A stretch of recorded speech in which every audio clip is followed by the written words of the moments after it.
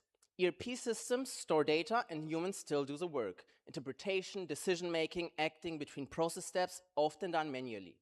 Globally, companies spend 250 billion euros per year in human doing procurement-related back-office tasks. We try to solve this. We offer an AI workforce that manages the procurement-related back-office from start to finish. 5 agents for each team, 1 specific agent. Procurement, customs, tax, accounting, and treasury. The agents execute work in existing tools. They are able to learn from companies' processing data. They have legal knowledge of 25 countries, and they talk to the outside world via Teams and email. Currently, it takes 2 weeks to deploy the workforce of agents within companies. We currently serve around 50 global companies, among them the largest retailer in Europe, the largest automotive supplier in Europe, and some of the largest logistics players in Europe. The results are typically 90% less manual work and 80% less processing costs. And the execution reduces from days to minutes. Today, we sit at 1.5 million euros in contracted annual recurring revenue, and we believe we can grow the revenue until the end of the year to 3.5 million euros annual recurring revenue. Today, our contracts are typically multi-year contracts, minimum 24 months, oftentimes beyond that. My team consists of 15 people. My co-founder and I, we spent 15 years together in the SAP and AI workspace, building agents, building AI solutions for enterprise solutions. And I have a background in computer science and economics. My co-founder has a background in aerospace engineering and physics. And together we have one vision. We want to free up companies from running procurement-related back office manually. And if you want to join us, we're happy for this. Thank you.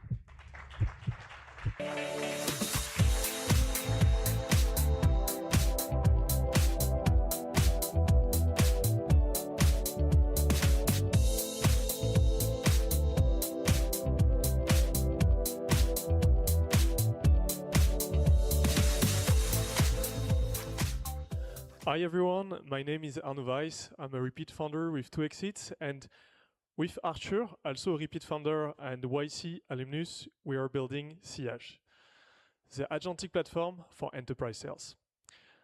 Before Sillage, I was the VP of marketing of a scale-up. I tried all the AI solutions for sales, 11x, AI SDR, Artisan, etc.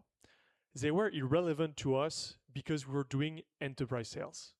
When you're doing enterprise sales, you need humans talking to humans, building relationship and trust over time. Even at the #1 AI company in the world, sales is their #1 hiring category. When you're selling to enterprise, you cannot delegate conversations to an AI. And this is why we're building Sillage. It's GTM agents that fit the specific needs of enterprise sales. Let's say you want to sell to a company. Our agents will do the account mapping, finding all the subsidiaries and all the key stakeholders you need to contact. Then our agents will surface buying signals. This company just opened an office in Japan and hired a global head of HR. Great timing to reach out. With Sillage, sales reps can focus on strategic thinking and building the relationship. We automate all the rest. In just 6 months, we signed more than 30 customers with companies such as Full & Rich or Ubik, and we even have a POC running with Deel in APAC. The results for our customers have been amazing so far. Using Sillage, Salesforce has measured a 61% increase in pipeline generation. We just raised a 2 million pre-seed round with top investors, and we just released our MCP. So we partnered with Anthropic and Full & Rich to organize the largest Cloud for GTM hackathon in Europe. If you want to join, it's on the 7th of July in Paris at Station F. Thank you very much.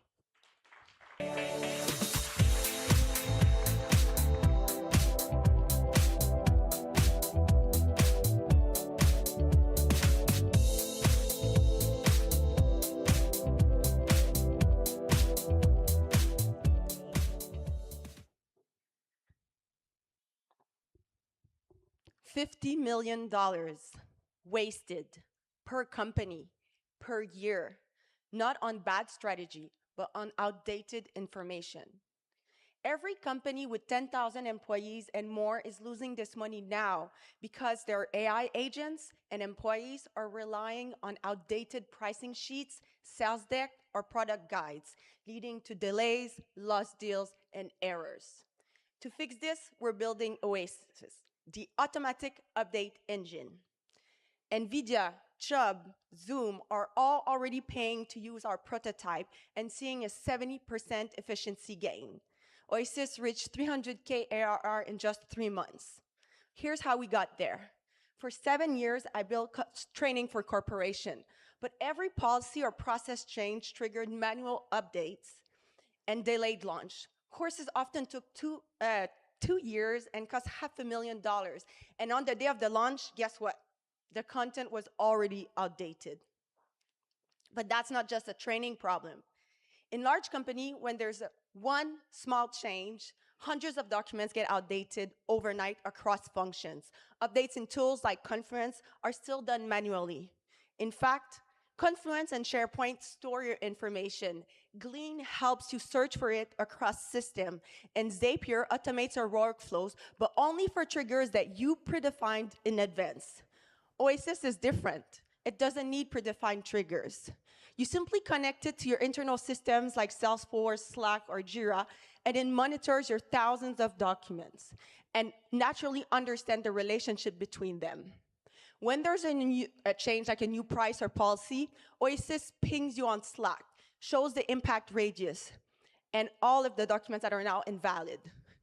It then suggests precise edits.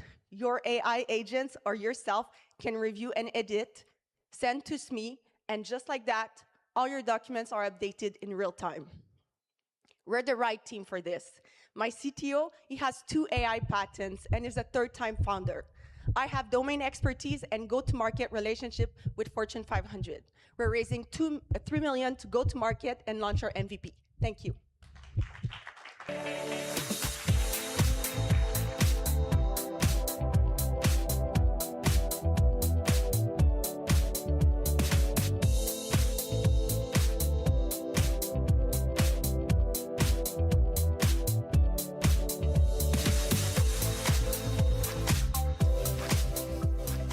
Hi, I'm Mo, founder of OnBeacon. Teams, they're shipping faster than ever. But guess what? They're also spending millions on acquiring users who churn. Churn is a $2 trillion problem. Adoption and retention is now the new bottleneck for product teams. So, we're building Beacon, a digital growth PM on call 24/7. It automatically analyzes your product flows, applies your analytics and behavioral science principles, and generates these app variations that you can test within a few minutes. Most teams are running 3 to 5 variations and experiments per month. With OnBeacon, that becomes 10 to 100 experiments. Most analytics tools, they show you the problem. Consultants, they come in, they tell you how to fix it, and then they leave. OnBeacon actually does the work end to end, and it creates this living knowledge base of context that actually gets smarter with every experiment. We are becoming the growth layer that product teams trust. We hit 250K ARR in 6 months with top brands, Chime, Agoda, Shopback. We have a 3-year contract with the Dubai government, and we partnered with Google Play. We helped one of their top app developers increase retention from 10 to 23%. We are repeat founders, and we have 20 years product experience building complex products like Siri, AdWords, macOS 10. I was a growth PM for AdWords, and I saw firsthand just how hard it was to run growth experiments. OnBeacon is that product I wish I had, and we are one of the few teams with a track record to build it. Thank you.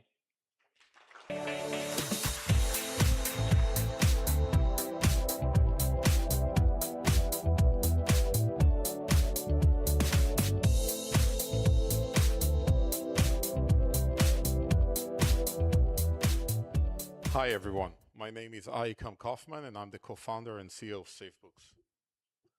Company reached out to us after the Claude homemade AI agent wrongly billed and recognized $100,000 of revenues. Finance requires 100% reliable and trustable AI in order to automate its processes. However, you can't get that from the models today because corporate financial data is fragmented across systems and hard to link and reconcile. As Mark Benioff explained during Informatica $8 billion acquisition last week in All In, none of this stuff works if you don't have context. AI is very probabilistic and needs to be grounded and locked to real data and to have that semantic layer. That's what SafeBooks does for corporate financial data. Do-it-yourself AI in corporate finance takes months, breaks within a quarter, and lacks the essential systematic elements like collaboration, flows, widgets, etc. SafeBooks is the first AI data platform dedicated for corporate finance that fully automates finance operations end-to-end, at scale, with 100% accuracy, integrity, and completeness, which is a must for financial data.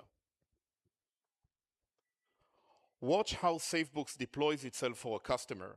It doesn't only capture your data, it understands it. The transactions, supporting documents, policies, and more.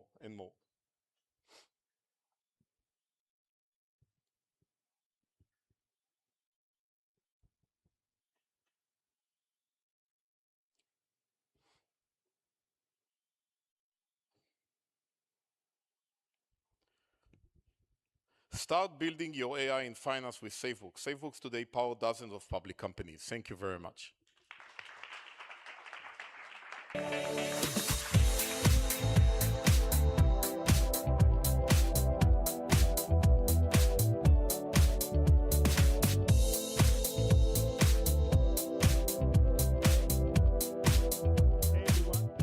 Hello. Hi. Hey everyone, my name is Massi Squillaci. I'm the CEO founder of Contents.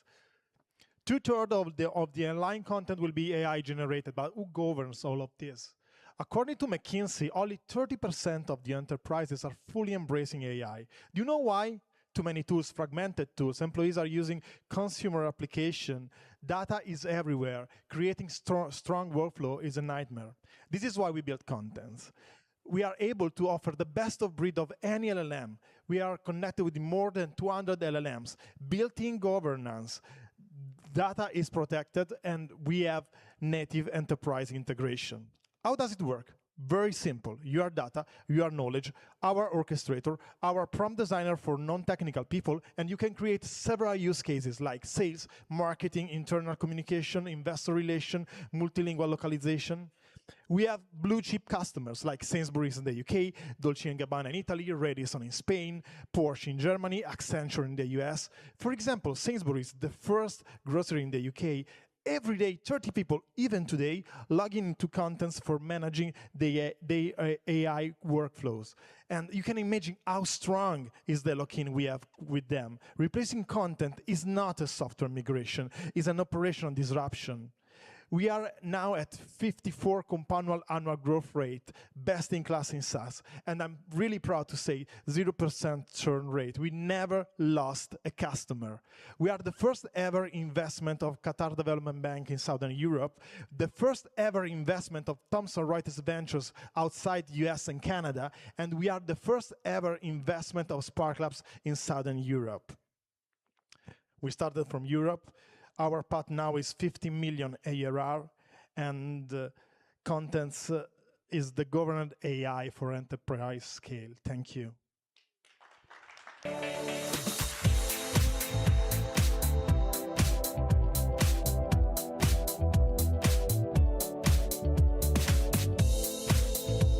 Okay, this was the last pitch in this category, and now we have lunch. So lunch is going to be served in this room. People will be walking around with trays at the back, so grab your food, and please be back by 12:30 because we will be starting at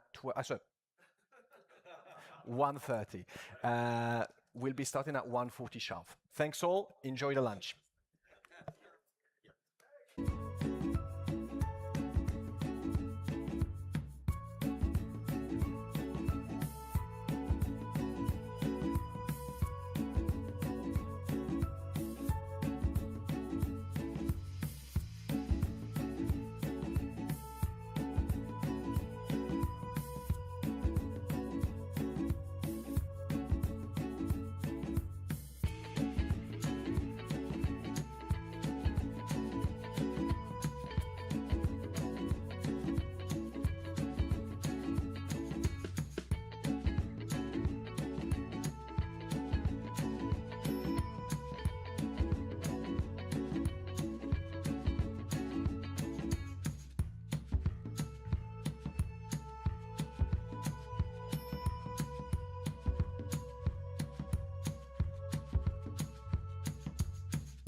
Louder. I hope you've enjoyed your nice battery carby French lunch and that you're not too tired. The next section is definitely the one that's going to keep you awake because we've got satellites, drones, and robots, which is going to be a lot of fun. So please welcome on the stage the first company in this category, Bond.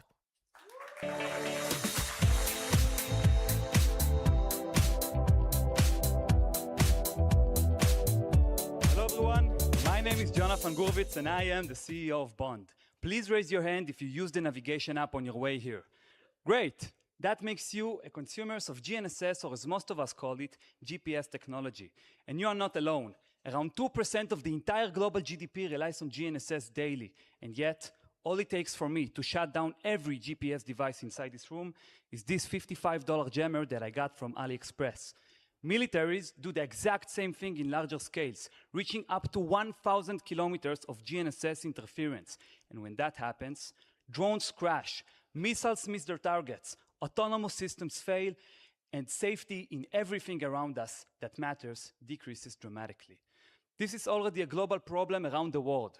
From the States to Europe, India, and the UAE, everyone suffers from GNSS interference daily. In the United States alone, there was an increase of 830% in jammer seizures at borders. These jammers are illegal, dangerous, and nowhere to be located by the authorities. So we've got a bunch of jammers spread around the world, God knows where, causing tremendous amount of damage to the systems that matters the most. And yet, as long as GNSS interference remains invisible to the human eye, there's absolutely nothing we can do about them, or at least until now. Bond makes the invisible visible by providing a real-time GNSS interference map down to the street resolution without any hardware required. We help drones re-navigate themselves away from those interferences instead of crashing down. We help law enforcers and militaries to localize these jammers and catch the bad guys. And we provide a GPS weather map for field operators so they know what areas to avoid. We've existed less than 3 months and already secured a pilot with a leading drone company, the Israeli Farmers Association, and the Israeli Ministry of Agriculture, which reports $34 million in losses each planting season from those interferences. For every drone that crashes, losses can reach up to $50,000. The drone company we work with reports a 50% decrease in drone crashes ever since they started using Bond. Me and my co-founder Tomer are best friends since high school. We live together in Tel Aviv. We're both single without any commitments to anything but working 7 days a week on Bond. In the military, I was the one in charge of those GNSS interferences, while Tomer was the one trying to avoid them as a drone expert. Together, we're the perfect team to solve this problem. Thank you.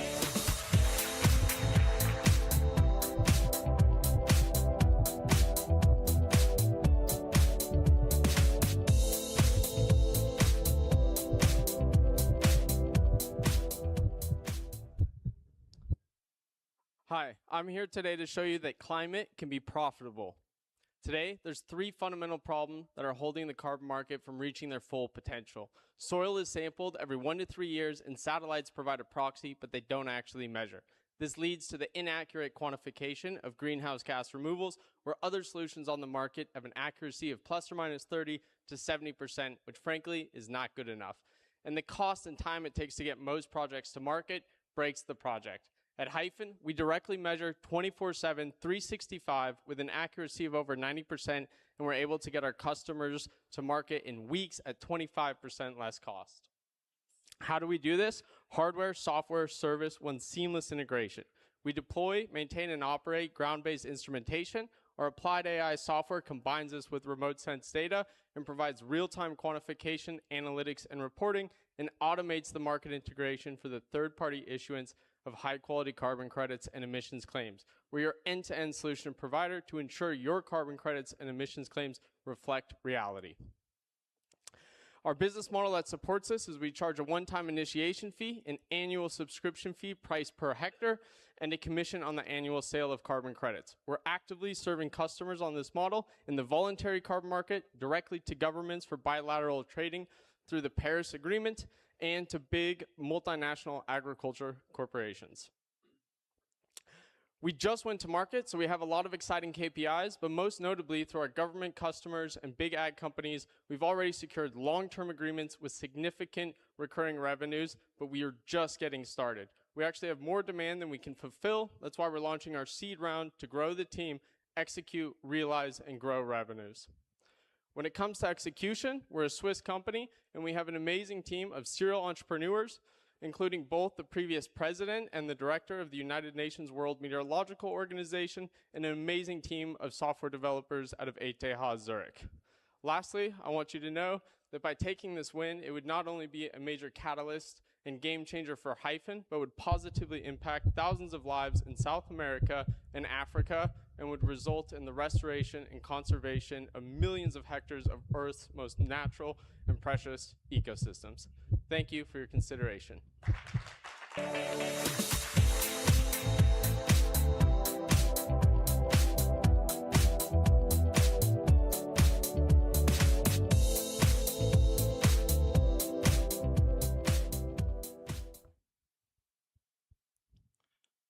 Close your eyes for just a second.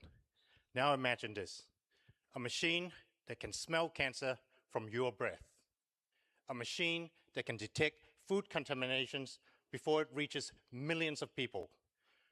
Not in the lab or in real time. I'm Aim, co-founder of MUI Robotics, and we build AI that can smell. Smell is critical. Without the smell sense, you can't even tell whether the environment around you or the food or the drinks that you're about to consume is safe or not.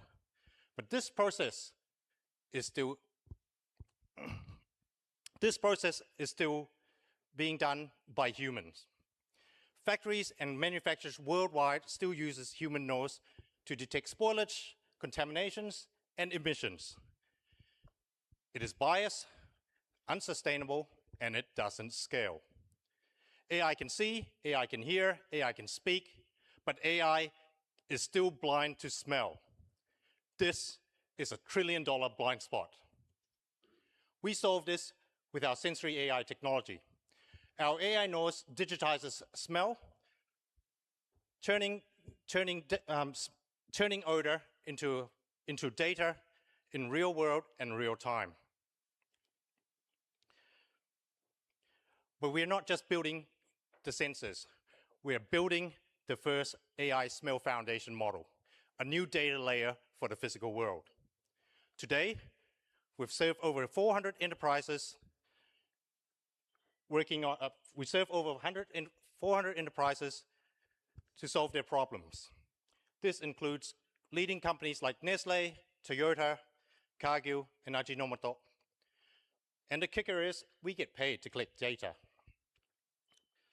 We've collected over 200 million data points in real world from farms, factories, and waste management facilities. Now we're ready to build a smell foundation model.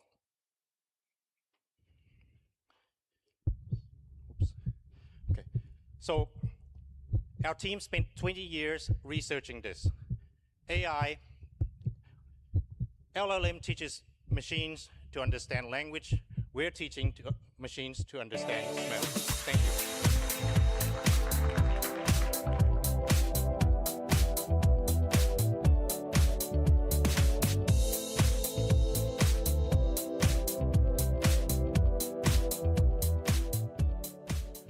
Good afternoon, everyone.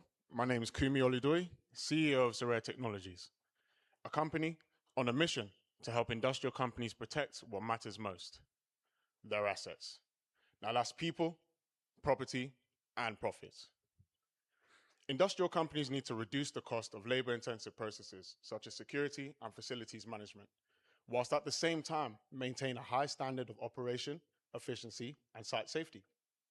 When we look at the security use case, it can cost between 180 to 200K per year to hire 2 security guards per 12-hour shift. And when you look at building inspections, it can cost anywhere from 10K all the way upwards to 50 and even 100K per inspection to inspect your large industrial site. At the moment, this is much too costly for industrial companies, especially because the cost of labor continues to rise.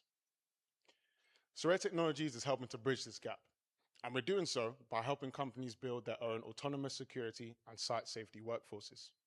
We're building SoraNet Pilot, drone automation platforms, an intelligent layer that sits on top of all integrated drones, sensors, and cameras, helping them to work together autonomously to fulfill your command. So you can speak to Pilot like you would a site manager. You will say, hey, Pilot, are there any unknown vans near warehouse 19? Pilot will reply, deploy drones, and look through sensor and video feeds with AI technology to find the information that you're looking for. It will even report back to you just like a site manager. Now, we're one of the first companies in the UK to get beyond visual line of sight approval from the Civil Aviation Authority, and this enables companies to use aerial drones remotely. We're deployed on top industrial and commercial sites run by Tesco, Goldbeck Solar, and even Home Office prisons in the UK. But it doesn't stop there because we have a very neat network of distribution and installation partners, companies who sell for us and install hardware where needed. And that's really good for us because we can remain a really lean team. And when I say lean team, I mean really, really lean. We're just 2 people, 2 friends, 2 experts. And with just 2 people, we've pulled off this insane traction over the past few months. Right now, we're on a mission to build an S-class team around us, and we're raising £2 million in order to enter new markets across Europe and then even the US as well. So if you're interested in drone automations, please do come speak to me afterwards. Thank you.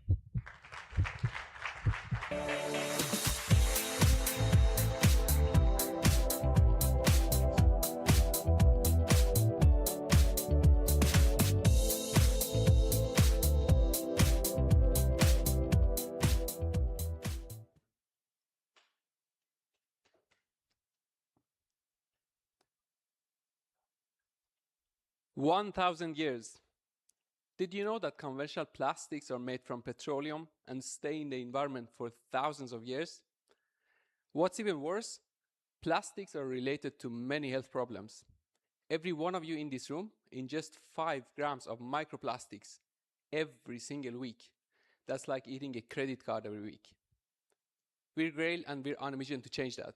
In fact, we are the fastest growing plastic alternative on the market today, achieving 5.7 million euros in revenue only 2 years after launch. And we just won a 50 million euro deal. So basically, we use renewable resources coming from agricultural waste and cellulose. Then, through a unique process, we make different plastic-free products. Our products are 100% biodegradable and designed for circularity. Of course, there is competition, but no one has been able to solve sustainability at a reasonable cost. With Grail, we've succeeded to bridge this gap. So far, we achieved these milestones: 5 million euros ARR, more than 200 million products sold, and recently won this 50 million euro deal. On the technical side, we built the technology CapEx light. It is 100% scalable because we are using the existing machines for manufacturing. Also protected by a strong IP portfolio, including multiple patents. And most importantly, we're creating meaningful impact, such as saving a lot of CO2 and water during our process. Our company has been awarded as the Global Tech Innovator among more than 2,000 tech companies worldwide. Last year, we delivered 800,000 euros in revenue per employee. Of course, all of this wouldn't have been possible without having a great team and investors such as Norgen and Atomico. As serial entrepreneurs, my co-founder and I have a proven track record in building tech companies, including Exit and one IPO. My background is from Stanford University in the US and also KTH in Sweden. And now, we just opened our Series A round in order to scale up our production, improve our margins, and dominate the market. Ladies and gentlemen, I invite you to join us in our mission. Thank you.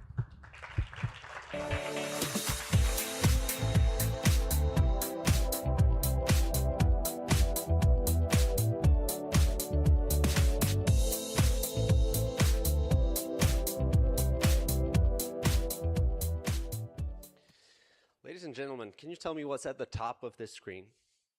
It's a pretty special image. An image captured by 4 brave humans right about a month ago as part of the Artemis II mission. It's an image from space of a very special planet, planet Earth. Now, this planet is special because every single human being that you've ever met was born and lived their lives on this planet. In fact, we are on this planet right now. However, we spend most of our time for the past 20 years with our heads in a different world, where we put all of our work, which is the digital world. But this world of documents, spreadsheets, and now AI agents doesn't understand the physical world. Just try asking something as simple as how large is your garden to Claude or ChatGPT. It just doesn't have the tools needed for that, which is pretty sad. And it means that only a fraction, only about 1% of the world's data is being processed.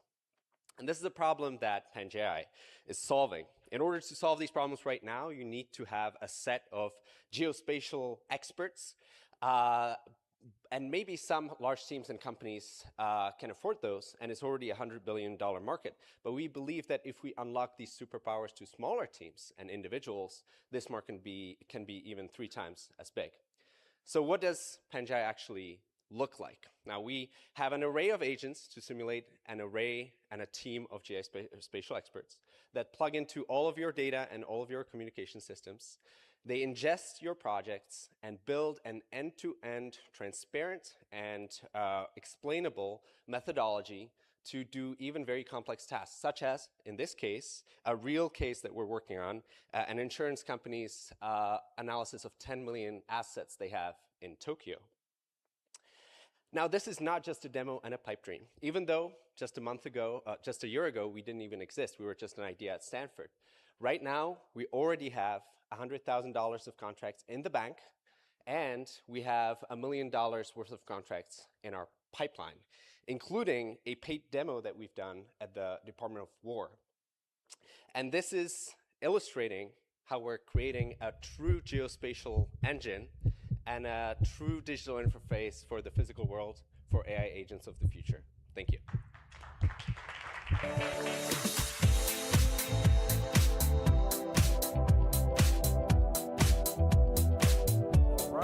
Wasn't that cool? Let's hear it one more time for the startups in that category, please. Next time I'm late for a meeting, I will just blame a GPS jammer and my boss will never know. Oh shit, he's sitting over there. On the topic of bosses, I really need you guys to go and buy Deel IT, because otherwise I won't be allowed to present in events like this anymore. Alex, yeah, it's true. They're not joking. And so the next category, sales, marketing, and revenue intelligence, will be stuff I will really want to try, because I really want to be allowed to be on stage again next year. So big round of applause for the first company in this space. Let's hear it for FlyRank AI.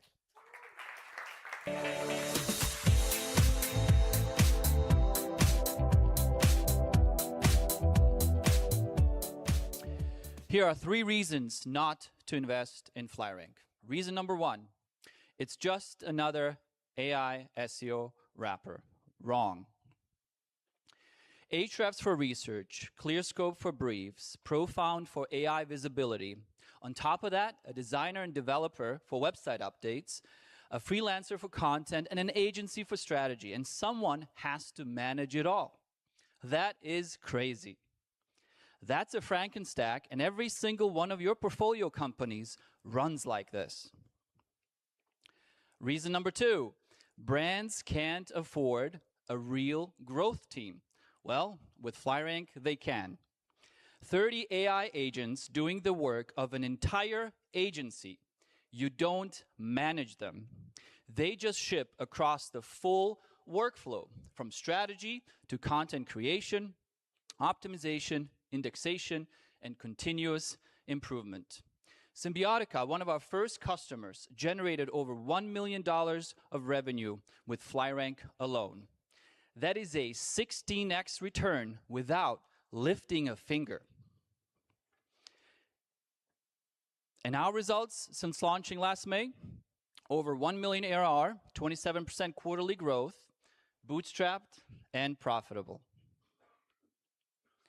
Reason number 3, they're a small team. They'll get outspent. I'm Alan, by the way. 5 exits, 3 agencies, 25 years experience in this industry. We didn't research this $100 billion market. We built it, and now we're replacing it. Sequoia recently published a viral thesis. For every dollar spent on software, 6 are spent on services. While everyone here today fights over that $1, FlyRank is going after the 6. We are the autopilot for organic growth. And here's our unfair advantage. We build in Sarajevo, Bosnia. World-class talent isn't just in San Francisco. That is what Deel is all about. In Sarajevo, your million is worth 4. We built this industry, now we're burning it down, and the spark is yours. Thank you.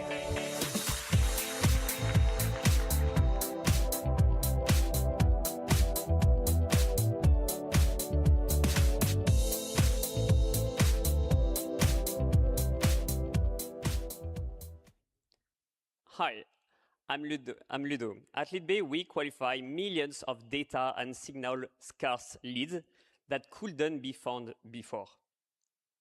Early this year, customers started to tell us 10 minutes on LeadBay beats 6 months with Clay and a go-to-market agency.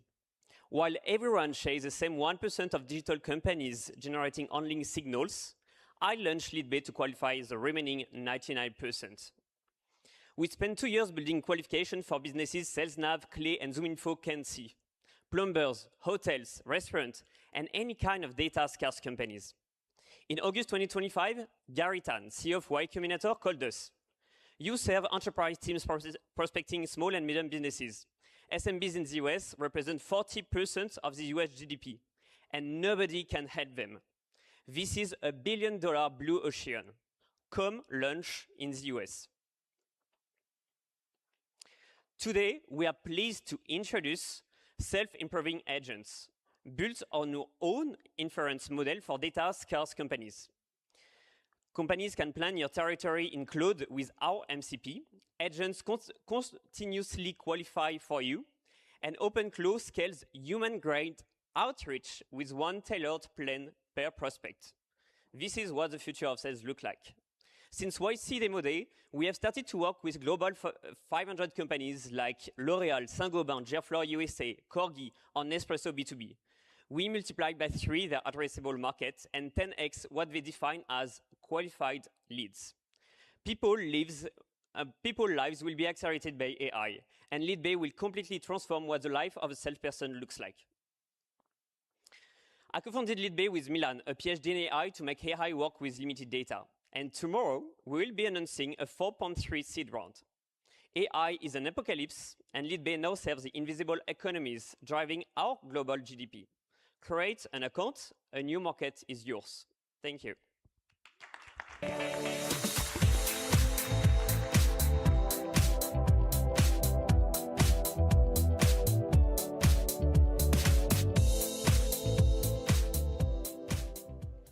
Hi everyone, I'm Alexis, and I've left 12 million on the table.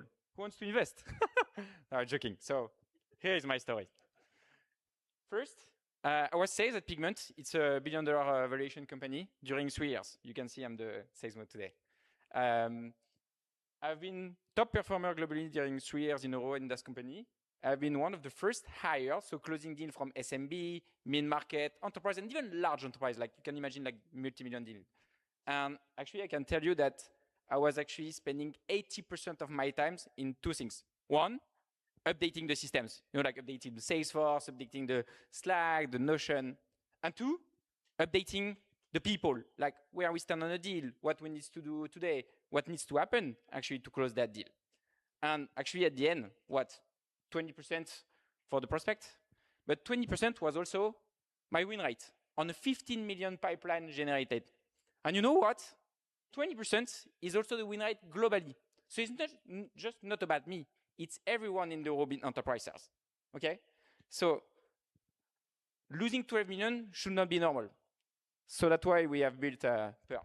So just let me put the founder's hat. That's fine. So Pearl, what we do? It's an agentic sales army. Literally, we do 3 things.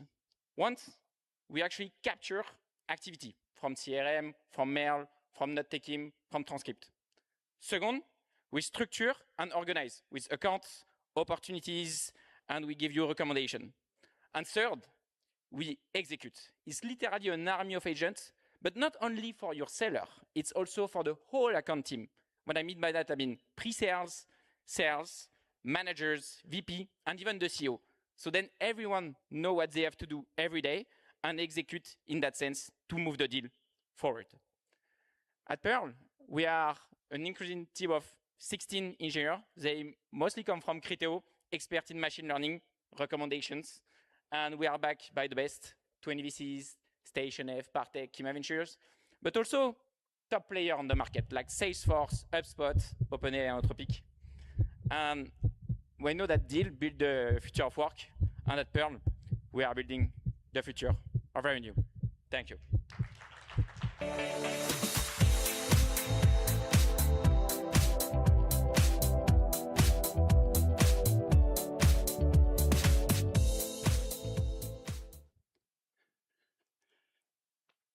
Hi.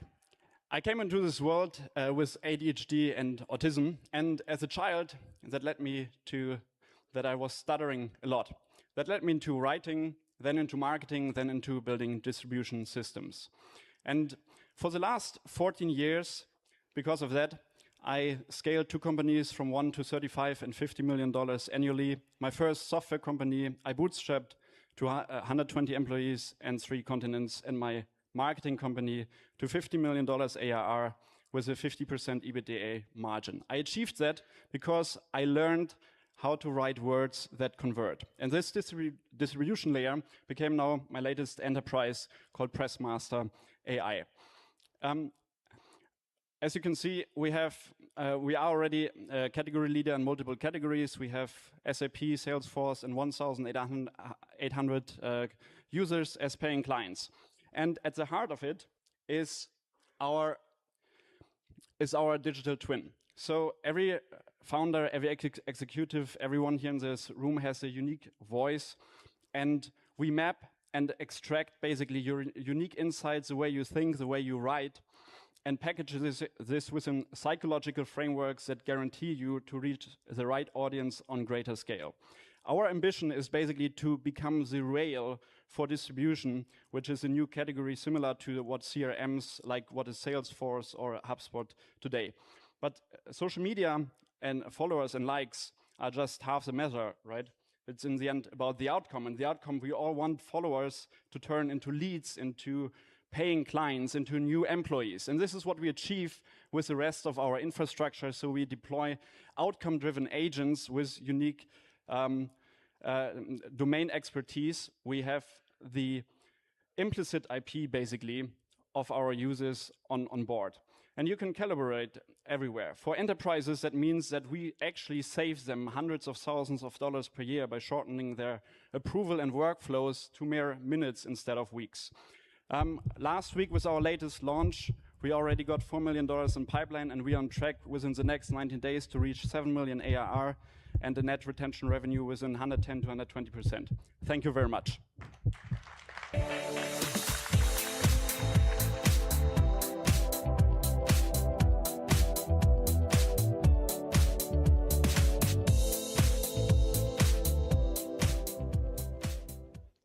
Hi, everyone. Right now, a rep at a Fortune 500 company is negotiating a $500,000 deal. The prospect asks, how does your integration handle SSO with our existing identity provider? The rep freezes, they don't know, and their sales engineer is 3 time zones away. Naturally, they respond with something like, let me get back to you after the call, and the deal starts dying right there. We built Pepper for exactly this moment. Pepper brings your best sales engineer, your best closer, and your founders on every single call through a live teleprompter-like interface. Hard technical question? Flagged and answered in under a second directly from your knowledge base. If your rep's going off playbook, caught and corrected in real time rather than through any post-call analysis. After every call, Pepper identifies knowledge gaps, drafts new content, and sends it for approval without anyone lifting a finger. Now, your reps get new content in minutes rather than weeks. We're starting in sales enablement. an $8 billion market where virtually every dollar is spent before or after the call. But ask any IT support help desk agent, CSM, or customer support rep, and they'll tell you the same thing, that the knowledge always existed in the company, but was just not in their head at the moment that mattered most. Combined, this is over $100 billion in TAM, and the highest leverage moment of it all, the actual live conversation, is completely untapped. The reason for this is, 2 years ago, AI latency was too high for a product like this to exist. A problem that my co-founder and I spent our masters at Georgia Tech studying. We graduated at just 19, became 2 of the youngest graduate students in school history, and have built and sold 7-figure software companies prior to this product. Despite pivoting to this product just 6 months ago, we're already at over 800K in ARR and are deployed at multiple enterprises with hundreds of sales reps. Everybody that's building in this space is racing to replace the salesperson, but we think that's the wrong bet. We don't see a future in which an 8-figure enterprise software deal is negotiated solely by a chatbot. Pepper doesn't replace their human sales reps. It makes each and every one of them superhuman. Thank you.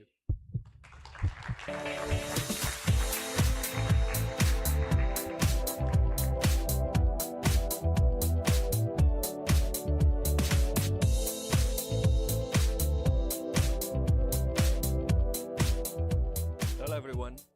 Before starting ScaleStack, I worked at enterprises like AWS. And it was there that I, in shock, observed as in large companies, go-to-market data is generally bad.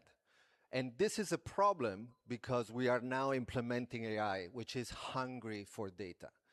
And if you think that the future enterprise will be run by agents alongside humans, the need for this reliable layer of data is getting higher. And the system doesn't exist yet. And that's why we're building this system of intelligence on top of the system of record.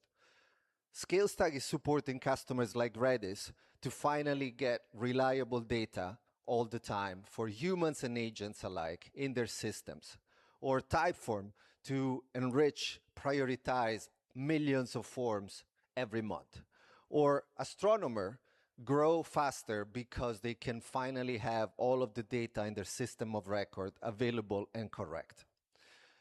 ScaleStack is autonomous infrastructure for enterprise. It is not like an individual productivity tool like Clay, but it's an invisible layer that sits on top of the CRM or on top of the data layer before the activation layer to make sense, correct, improve, and make good data available everywhere. And companies of all types, but like really great companies, are trusting ScaleStack with this system of intelligence. And by the way, we closed another enterprise deal since New York, which was great.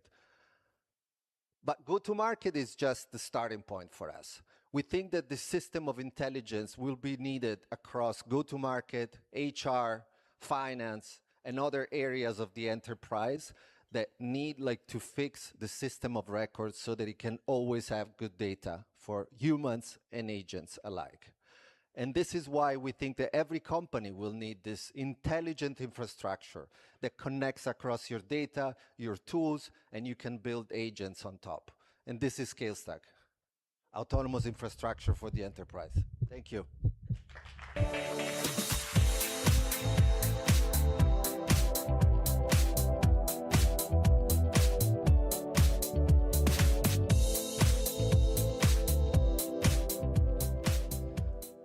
There is a big shift happening right now.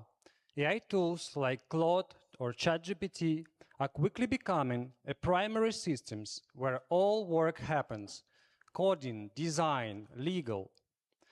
But when it comes to digital advertising, a trillion-dollar industry, there is a gap. Ask the same AI to manage your ads today, and it will confidently waste your budget. And not because models are bad, but because AI simply doesn't know which ads are truly driving your sales, how they will perform in the future, or where the next invested dollar will actually deliver the highest return.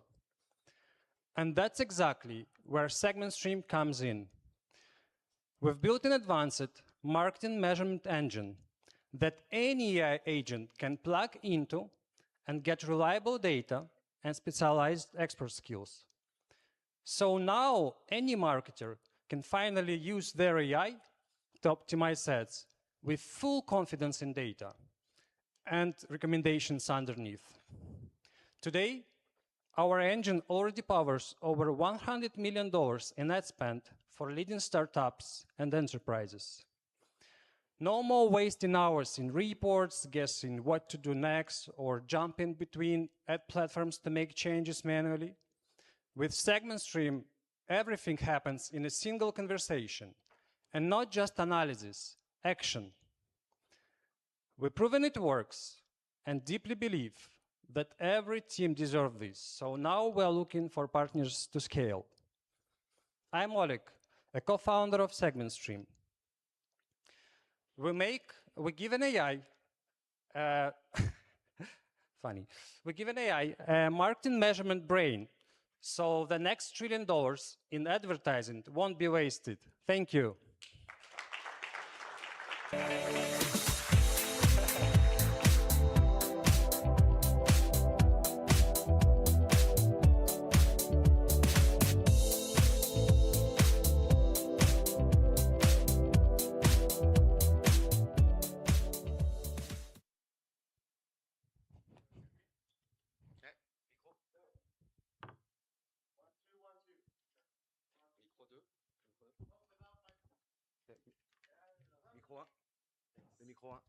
Hello, hello. Awesome. Hello, everyone. As we begin, where's the CEO of Kai AI? Kai AI CEO? We need to talk. Did you know you have a $65 million pipeline with US government, state and local agencies this year alone? And yet, you and 90% of the companies in this room will never pursue a government contract. And the reason is selling to the government is slow, painful, and bureaucratic. In fact, a B2B company that entered this market, they need tools, they need consultants, they need RFP writers, they need compliance firms. You're gonna burn $300,000 before you even know if you can win. The US public sector is a $2 trillion closed market built for incumbents, keeping great companies out. We are Sled AI. We are on a mission to open this market, building the B2G revenue engine for B2B companies, so any great company can access this $2 trillion market. Now, here's the part that people miss. Procurement data is public. Every contract, every vendor, every bid, every pricing decision, it's all out there, but it's buried under 90,000 disconnected government systems and government portals. We unify the data and build a system that identifies with high accuracy the companies that can win those government contracts but don't. Not because they lack the infrastructure, because they lack the capability to compete. They don't have the infrastructure to compete. For those companies, we don't sell software, we don't sell tools, we run the entire and take over the entire process end to end and generate government revenue for them. We win when they win. Let's take, for example, the cleanup group, a pressure washing business in Florida, $2 million in annual revenues, never touched an RFP. In 6 months, we almost doubled the revenue. Or Hawk Media, a $30 million marketing agency, tried to enter this market for years. In 9 months, we already generated them $1.2 million in new government revenues. In total, with a team of just 8 people, we already unlocked for our partners over $100 million. We are folding an entire industry of intermediaries into a single layer of execution. Thank you very much.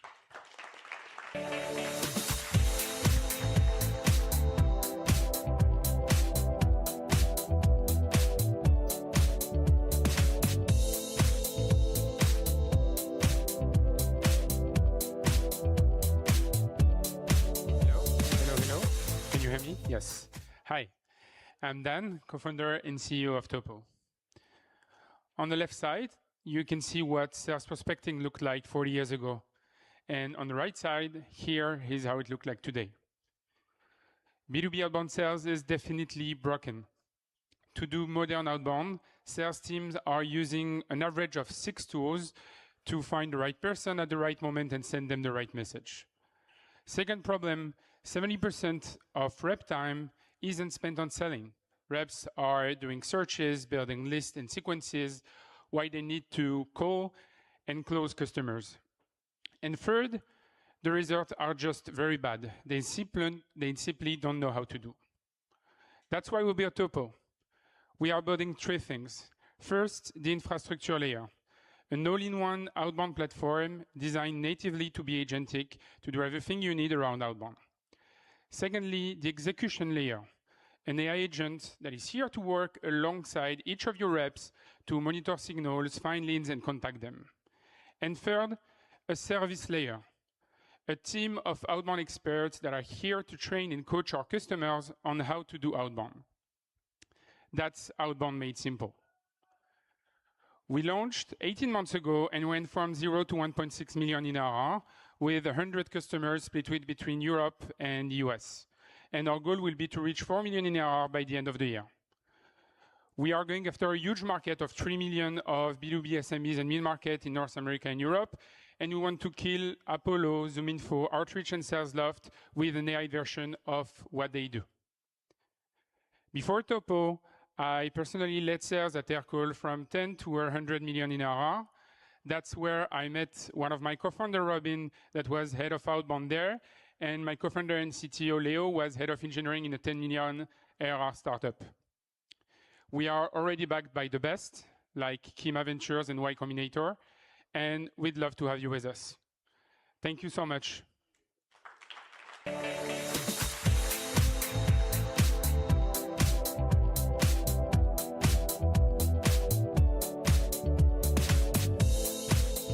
Okay, so after that round of pitches, I am a little bit more confident. We'll keep smashing targets, loads of things to try. Next up is cybersecurity, legal, and compliance, areas that are close to me, not only because I ran cyber internally at Deel, but also because I married a lawyer, and by osmosis, that makes me a legal expert too, because I know a few legalese words. But jokes aside, let's have a big round of applause for Clio, the first company in this stage. Welcome.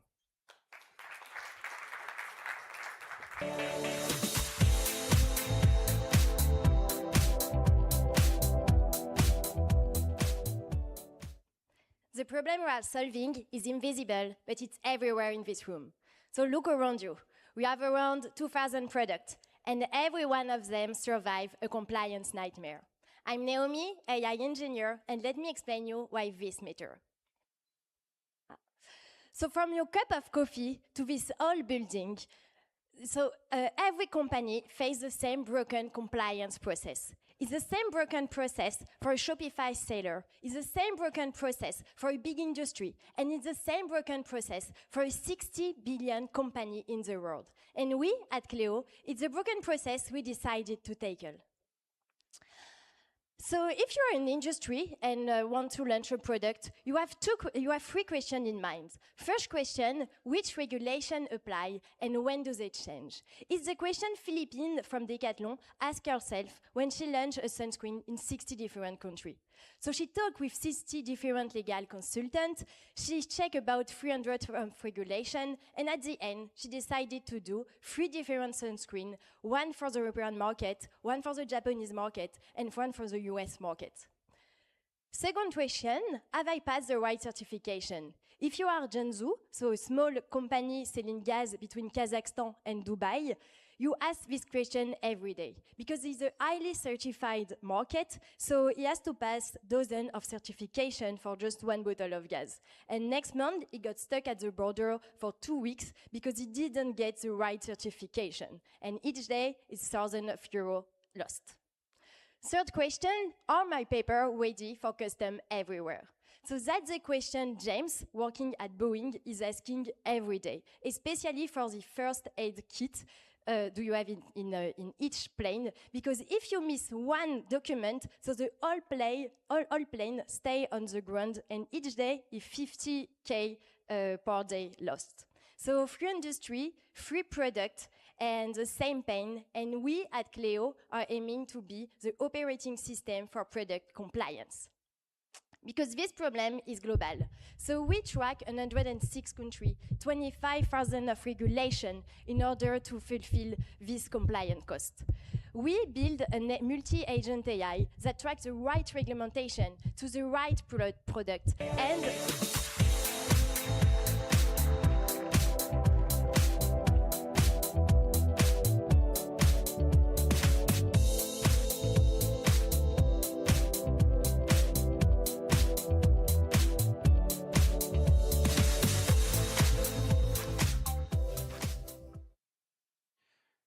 going global is the norm. But the moment you open a second entity, like our customers here, you inherit a tax and legal mess that compounds with every hire and every invoice. For example, you need to maintain profitability in one country, transfer cash compliantly between two others. All of it has to be audit ready. So today that looks like a law firm in each country, tax advisors on top, but all of them limiting their liability and forcing you to coordinate the chaos. And that's because the real expertise is locked up inside the Big Four, and it's only accessible to the biggest companies in the world who pay millions every year to access it. Caribou is the first autonomous tax firm. No drawn-out interviews, no months of back and forth. You integrate your HR and finance systems, and in the background, we shape out your business, every entity, every process, every employee, so we can track for changes. We use that context to protect you from accidental tax risks, to check your transfer pricing requirements, and to surface legal risks you didn't know you had. But we don't just stop at a report. We direct your accountants, we set up the legal agreements, and we implement the fix ourselves. So we've turned a already 8-week engagement into 3 hours, and in the process, helped our 95 customers save hundreds of thousands in legal fees and tax bills with a tax team of 2. That's why in Q1, we already grew more than in all of last year, organically. Our customers sharing their accountants and who, after working with us, share more customers. That's a global network of 200 and growing. And our data also compounds. 150 plus engagements with complex setups and decisions, tax legislation from 90 countries, all encoded into our product. But our vision is much broader than this. Tax services is a $35 billion industry that is completely controlled by the Big Four, but we're taking them on. To do that, you need to understand businesses in a really detailed way, and luckily that is exactly what we've built. Our infrastructure allows us to understand businesses where only humans could in the past. All this from a team of 9.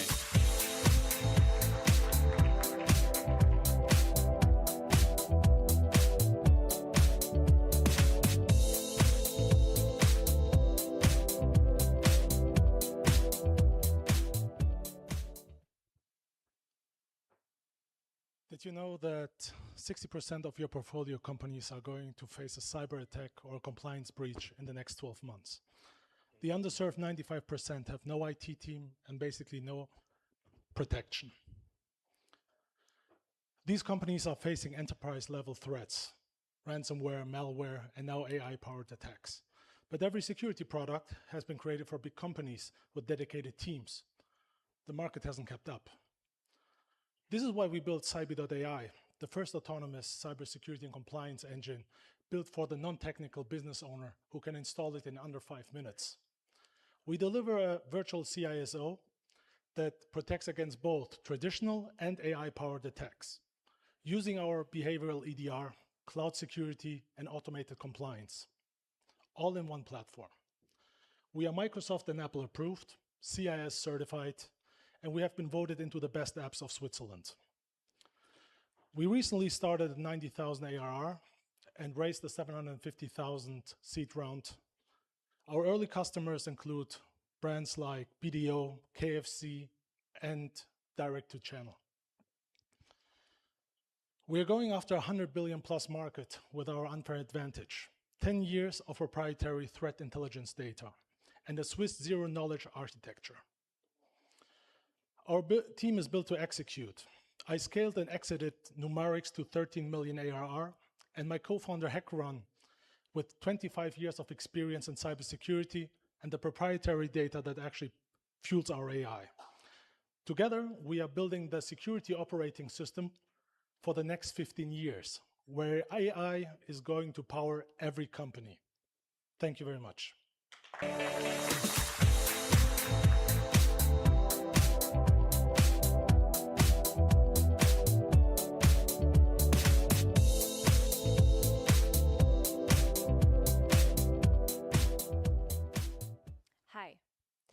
2 years ago, a New York lawyer was sanctioned by a federal court for citing 6 fake court cases, all invented by ChatGPT.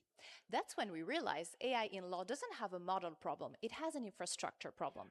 My name is Kyriaki, I am a lawyer, and we're building the AI my profession can finally trust. Silex is the first legal tech from EPFL. We are a team of 16. My co-founder and CTO, Thomas, that is here with me today, is one of Europe's top AI experts. I am a lawyer, honorary member of the bar, and lecturer at university. Legal professionals spend a big part of their time doing legal research. They try AI and one answer in 3 is wrong. Why? Because legal AI today is built on broken foundation. Fragmented data, unstructured sources, generic models dressed as legal tools. They hallucinate, they break confidentiality, and they cannot be trusted. So instead of building another AI tool, we're rebuilding the entire foundation.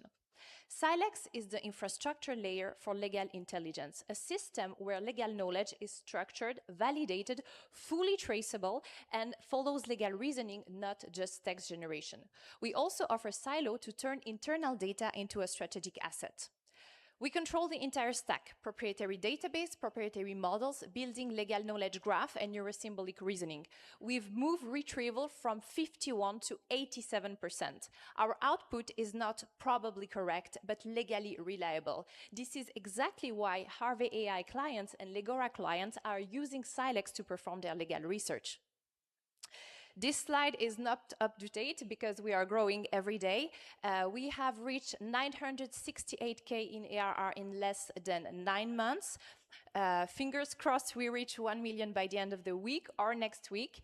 863 institutions are using Silex. Over 2,000 legal professionals are in trial, representing an additional of 2 million ARR to be converted. We are growing 230% quarter over quarter, so on track to exceed our goal of 2 million ARR by the end of the year. We have top-tier clients and amazing client feedback, like the Swiss Deputy Attorney General saying he's blown away by the quality of Silex.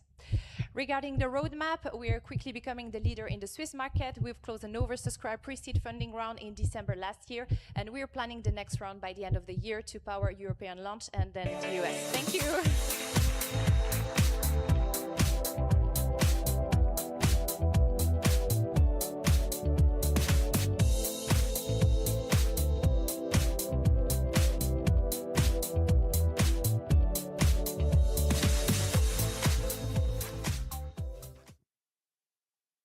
Every year, hundreds of billions of dollars in cross-border deals are delayed, repriced, or quietly killed by the same thing: a notary. I'm Aida Lutai, founder and CEO of Legitify, and we're building the global trust layer to fix that. Global business runs on software. Notarization runs off paper. Over 180 countries with each its own set of notarial guidance, its own set of rules and statutes, its own way of validating whether a document is correct and can be used legally cross-border. There's no Stripe for this, no global rail for this. We're building that. One platform, end-to-end, for both notarization and apostille. Simplified workflows. For businesses, deals can be done in minutes, not weeks. For users, notarization from anywhere. And for notaries, actually a borderless client base, which they will never see from their local office. And the numbers speak for itself. The names that pay us tell the story. Citgo, Revolut, Demag Group, just some of the companies that use our solution. The procurement teams of some of the most legally regulated institutions chose us to help them with this at scale. Under those names, thousands of users across 50 jurisdictions around the world. Already 560,000 euros in revenues, 1.2 million in qualified pipeline, including an international law firm, a large neobank, and a data infrastructure unicorn, just to name a few. Why we will win? Local incubates can copy what we do. We built cross-border from day one. Every workflow, every rule that our compliance engine uses assumes multi-jurisdiction from day one. Stripe made it trivial to move money across borders. Wise to move currency. Deel to move work. Legidify will make it trivial to move legal authority across borders. In Paris, we'll go global. Back us, and we will take the world with you. Thank you.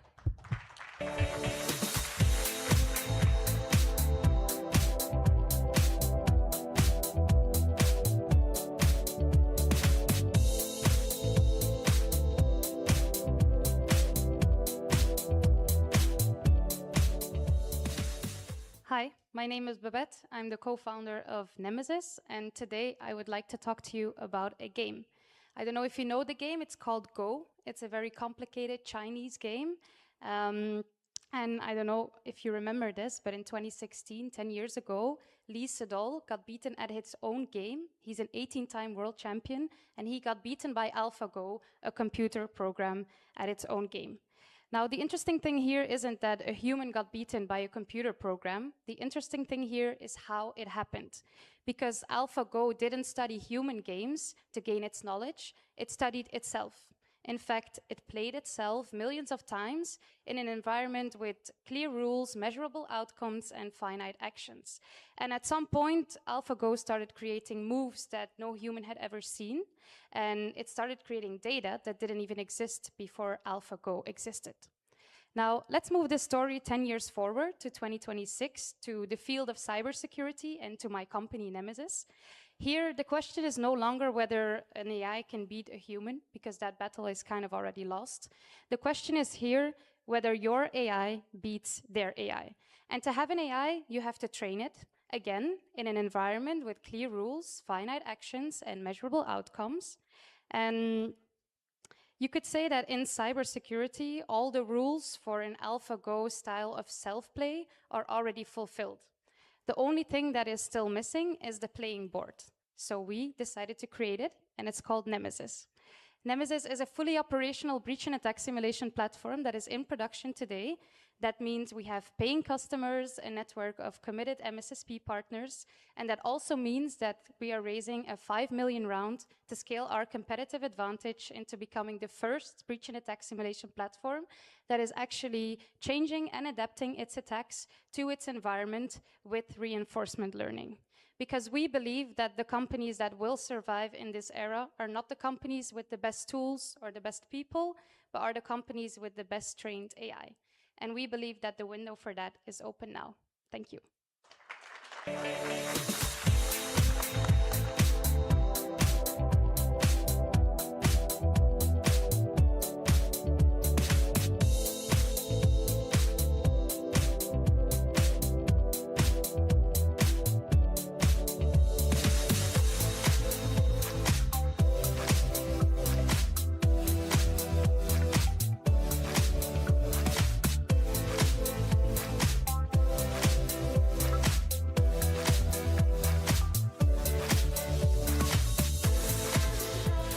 Can you hear me? Okay, great. Hi, everyone. Hi, I'm Nuri from Superlegal. We're the AI law firm for small and medium businesses.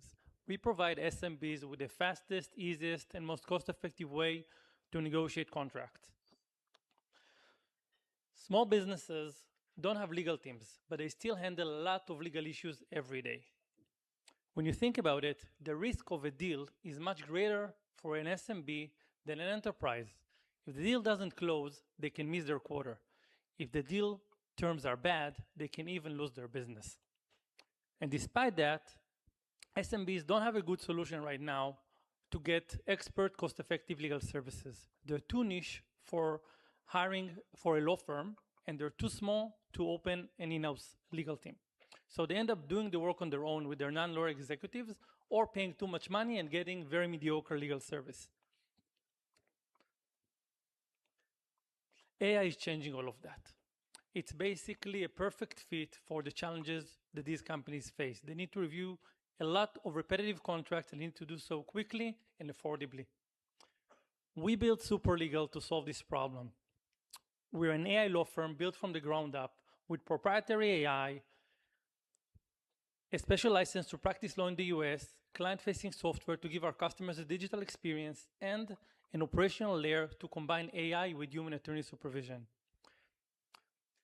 This all translates to very clear value proposition for SMBs. We're highly affordable, very quick. We're tuned for every vertical, and we have a human in the loop layer to keep us human. As of today, Super Legal Services, over 100 customers doing business confidently. That's $2 million of ARR, $24,000 ACV, 70% gross margin with the human in the loop layer, and we're selling rapidly fast at a 21-day sales cycle.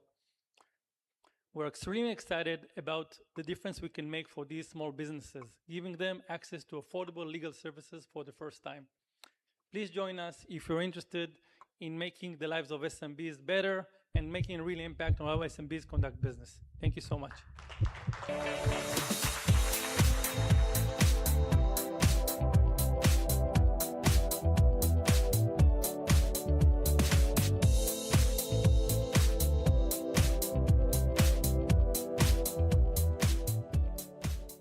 Hundreds of thousands of fatalities are recorded each year due to fake and counterfeit medicines. As a result, regulatory authorities have made it mandatory for companies to track every single unit of medicines that they make and ship. Traceability, compliance, and anti-fraud deadline is the new and urgent regulatory pain. Compliance teams and operations are frustrated by barcode solutions and QR code-based solutions that just don't work, or hologram stickers and other stickers that are easier to counterfeit than the medicines that they protect. This is why we created Valid Proof, an AI-powered traceability compliance automation for manufacturing and packaging operations. Here is how it works. Simply pick up the medicine, tap it with your phone, and Valid Proof will provide its proof of origin, proof of authenticity, and its supply chain traceability required information. At a starting price of 0.008 cents, our customers pay us using volume discounting method. Our vision is to create and enable traceability for 1 trillion product items within 5 years. And we are already on the way to making this happen. Since participating in the Berlin regionals, we've grown our revenue from $500,000 to $2 million within 2 weeks.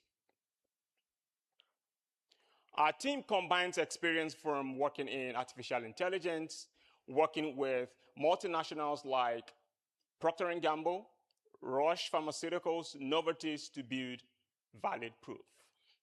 We're raising $1.5 million to reach the 90 million items on platform. We're looking for investors to help us grow Valid Proof and ensure that we can accelerate Valid Proof with a Valid Proof. Thank you.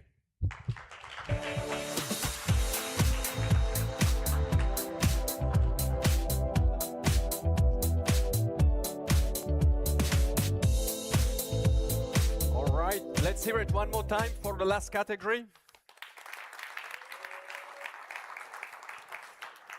We have 8 pitches to go in the next category before you guys get caffeinated. I know, right? But honestly, the energy is still here. I was expecting the volume of the clapping to decrease, but it hasn't, so please keep it up with every single startup. And let's welcome on stage CD Hub, the first company in the fintech payments and insurance space. Thank you.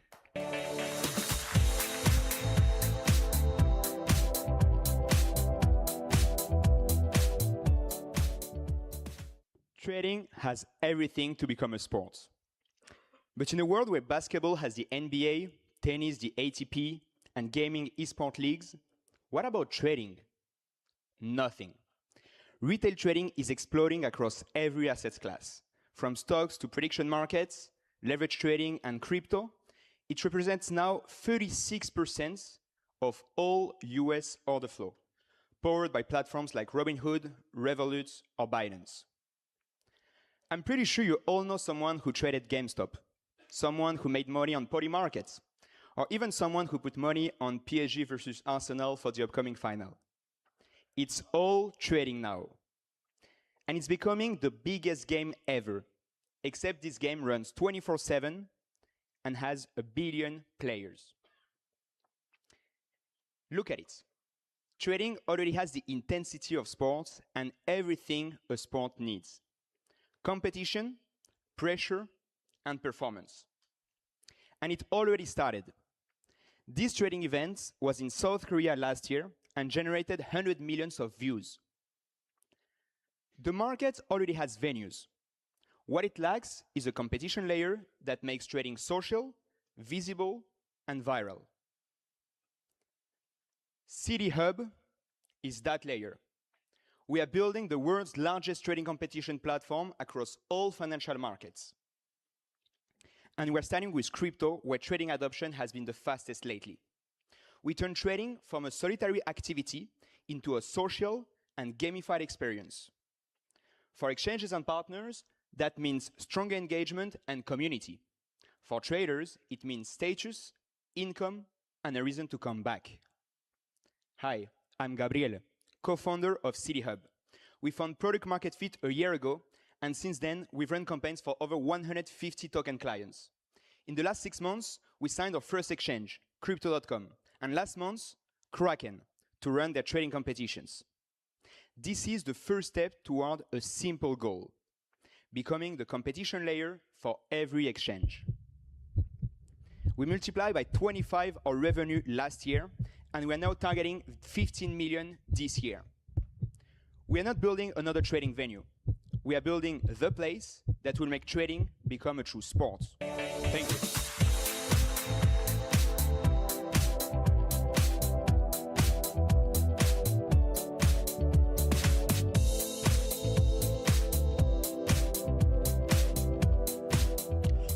Hi, I'm Mohammed. I'm the co-founder and CEO of SmartBricks, and we're building the intelligence layer for global real estate investing. $12 million.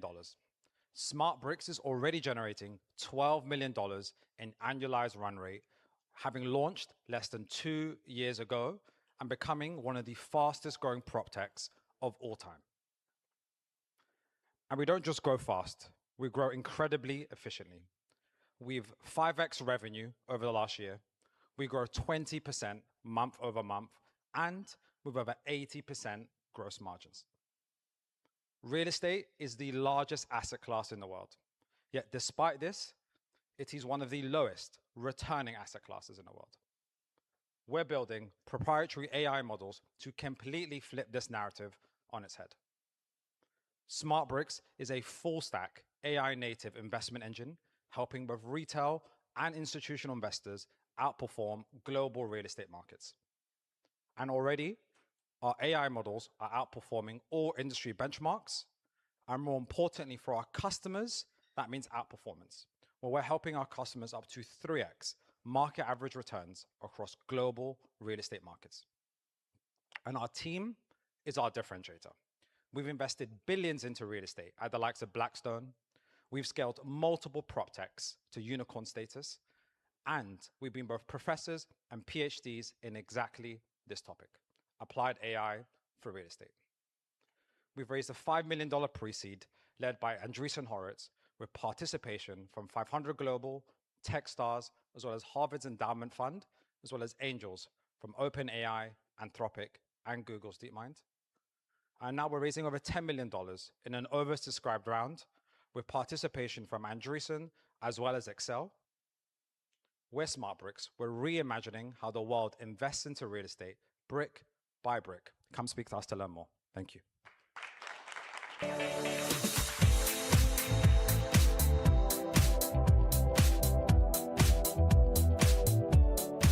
Hello, everyone. A 55-year-old widow from Munich was about to wire her life savings to a Dutchman she met online. He told her he loves her.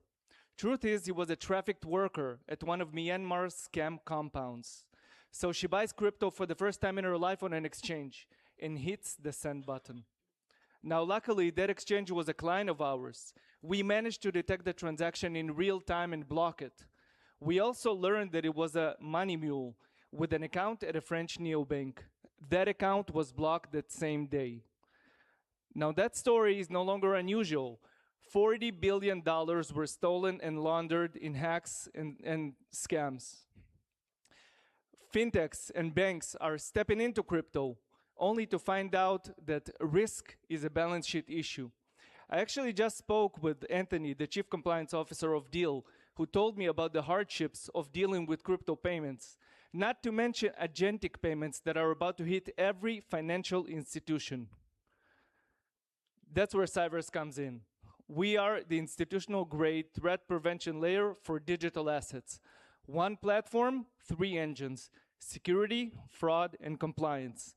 And it's all based on our proprietary AI models. We are the firewall that stops threats before they happen. $500 billion secured in client funds. $800 million prevented, I repeat, prevented in potential client losses. Binance, Ledger, Crypto.com are among our clients. We have caught the biggest hack in history, $1.5 billion. By the way, true story, I was the one that called the founder at 3 a.m. He didn't believe me at first.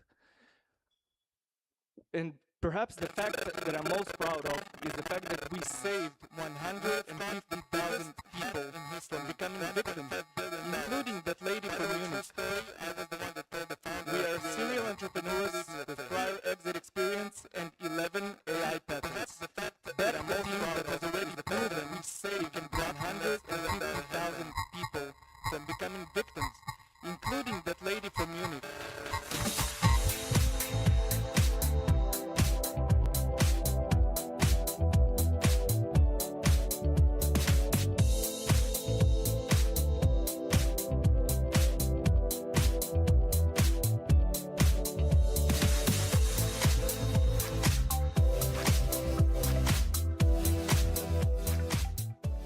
What is up, Paris? What's up, guys? Hi. My name is Tamer Gamali. And I'm Yusuf. And we're co-founders at Chem. Chem means how much in Arabic, and we're building one of the first stable coins to cover the whole MENA region. Yeah.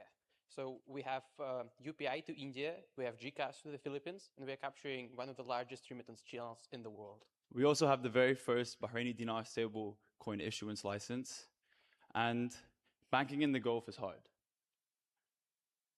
Sending transfers locally and abroad is expensive, it's slow, and there are so many improvements that we could make. These improvements would reach up to 300 million people in the region, which the banks just currently aren't serving. We also have the very first Sharia-compliant crypto credit card in the Middle East, and for some of our customers, this is the very first card they've ever received. And now they can spend stablecoins anywhere. We're also backed by one of the largest private fintech investors in the world, Tether. We were the only investment in the region. We were the first investment. And they had our seed round. They took the full round. And now, as we are raising our extension round, Tether has committed $1 million to it. And as we are raising the remaining amount to continue spreading adoption of stablecoins in the Middle East, we proceed with expanding USDT and other stablecoins on the Middle East. Our goal is to make sure that line cooks, servers, and construction workers in the region they have access to the financial products. So help us and join us on this journey to revolutionize finance in the region and increase accessibility to financial products. And at Chem, we always take every marketing opportunity we can. We have a live stream going on right now with 20,000 viewers. All the viewers, drop your Chem username in the chat below to enter the draw for Thursday's 200 Kuwaiti dinar drop. Thank you. Thank you.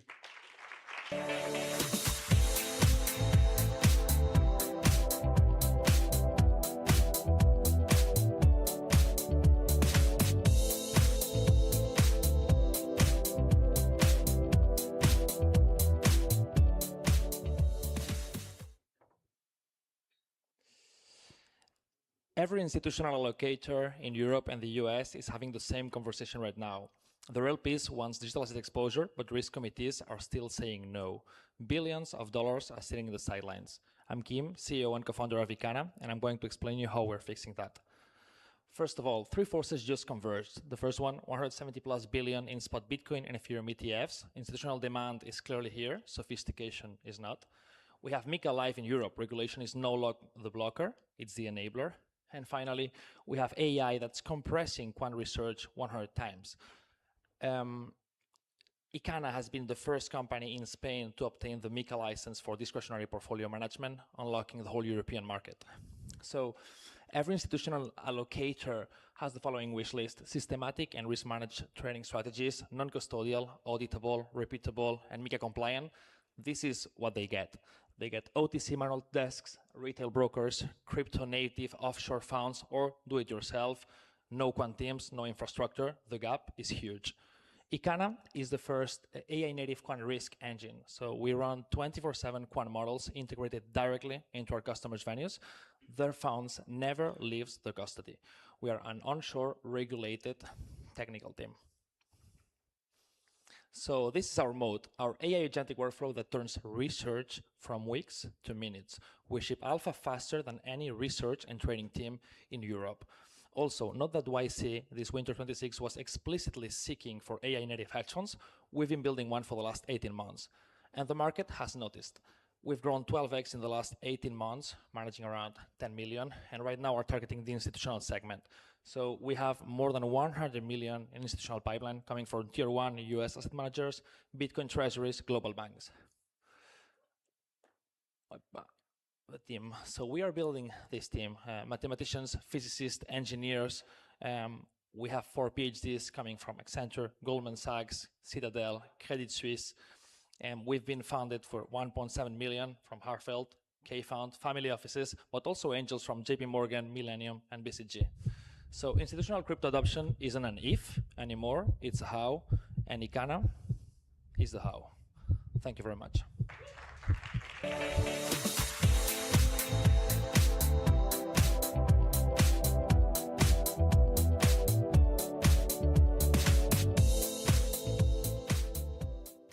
Hello, good afternoon. My name is Chan, and I'm going to be talking to you guys about tariffs. So trade compliance is broken. When I was at Tesla, I was part of a 20-person team that handled $500 million in duties and fines. And we found out at the end of the year that 25% of it was avoidable. What's happening? We're overpaying, and the government, we're just donating money to them. When we underpay, we're getting fined and paying multiple times of what that typical fine should have been. And that is the problem we're trying to solve. From the last time I pitched at Singapore, which was less than a week ago, tariffs changed again. 10% global tariffs have been repealed by Donald Trump, and the work has gotten harder for trade professionals in the world for maybe the 100th and 20th time in the last year. And that is what we're trying to solve. So who are the founders? My name is Chan. I'm the guy on your left, and that's my co-founder, Roland. We've been neighbors for 10 years. We went to high school together, we went to college together, and we were part of the Y Combinator fall batch together. I found out about this problem during my work at Michelin, Porsche, Tesla, and Lucid, and it was expensive and problematic every single time. Roland is just a nerd who likes programming and has been at Plaid, Roblox, and Google. So what do? We supercharge trade professionals. To get all of this research on your screen, our users typed in 2 things, the words glass fuse, and uploaded a commercial invoice. From that, we get the HTS code, which tells you how to decipher the tariffs. We calculate the tariffs and give you lines and lines of reasoning on why that is defensible. For our US users, we work with the CBP to remain compliant to their general rules of interpretation. Our users in Saudi Arabia, we're integrated with Zatka. In China, that is the GACC. And no matter where in the world we are, we remain compliant. And defensible is the main word here. So the way that fines work is that the government issues them, and they change their mind very often. There's no right or wrong in this industry. There is just acceptable and not acceptable, and that they change their minds on that every other month. So when you are fined, we get that fine, and we break it down and tell you why what we did is correct. We quote the government right back to them. We search databases with historical disputes between importers and the government, and basically tell them what we can do. We have hit 300,000 ARR in 6 months, me solo selling, and we take a part of the fines that we save. And we're very good at saving fines. Thank you.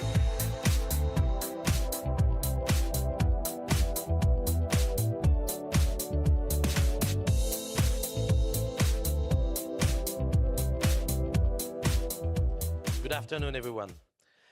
Restaurants fail not because their food is bad. They fail because they cannot get two things: cash to grow their business and new customers.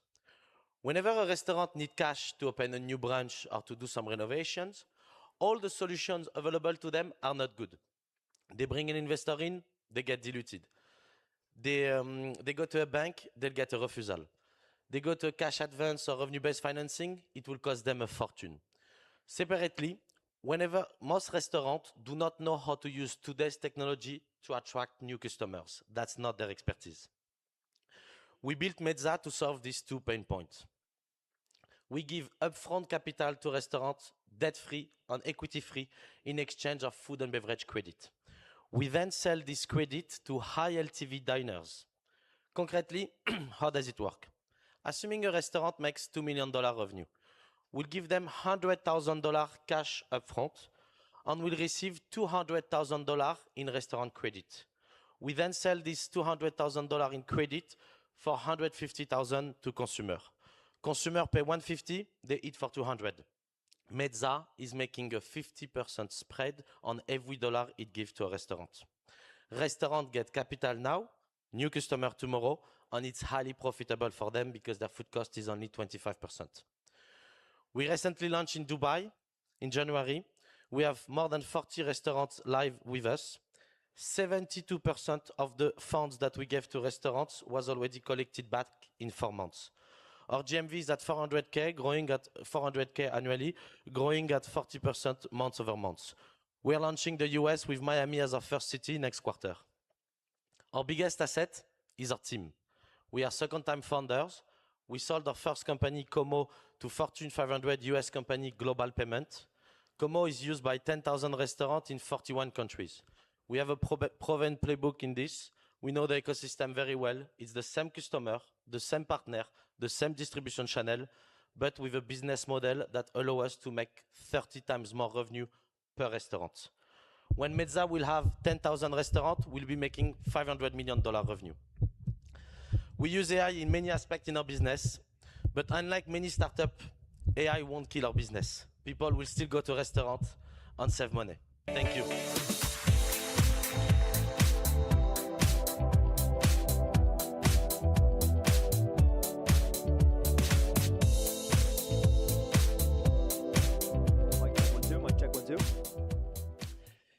Do you know what's insane?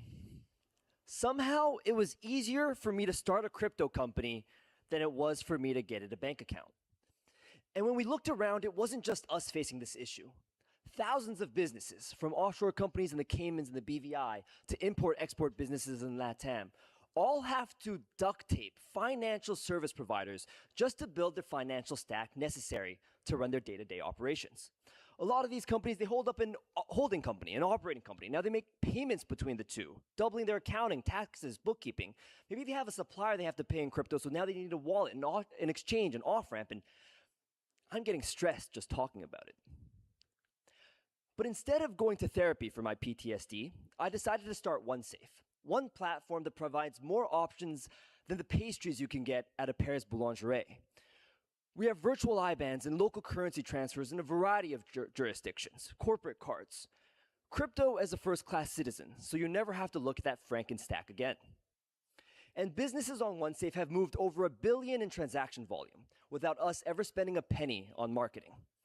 But I think it's more interesting to tell you about the use cases, about how we have Cayman Island foundations that no longer have to do financial gymnastics just to pay their day-to-day expenses.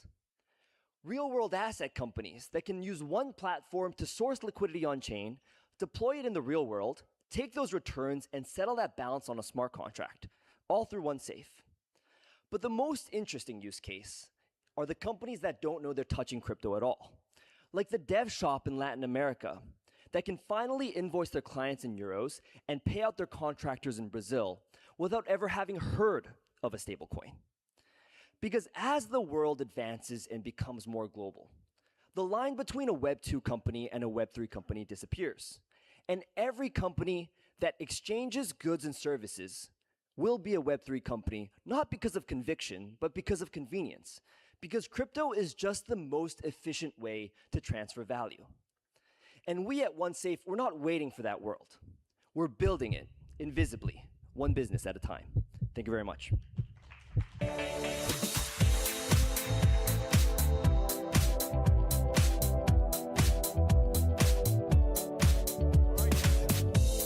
All right, this was pitch number 60 out of 84 that we have lined up. We have a 25 to 30 minute coffee break, so go get your caffeine and I will see you guys here in 25 minutes. Thank you.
Thank you, guys. All right, so Zeely, first in the consumer creator and commerce category. Welcome on stage.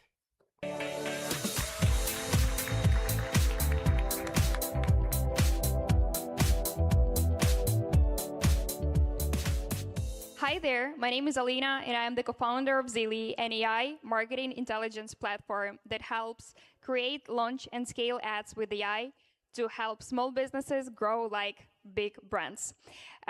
Today, we're the fastest growing company in our category, growing by 6 times year over year, and we've just got our $60 million in ARR. Only in the US, there are more than 30 million small and micro business owners, and most of them still struggle with creating high-performing ads because it's still very expensive, slow, and very manual. That is why we created Zeely, and this is the place where you can run your full performance marketing cycle in one place. So how Zeely works, Zeely analyzes your brand and your products and creates ready-to-launch advertising creatives, such as AI UGC ads, image ads. You can clone any ad you want, and you can also generate variations for your bidding creatives, like hundreds in a few clicks. And we drop new releases of features and content every single week.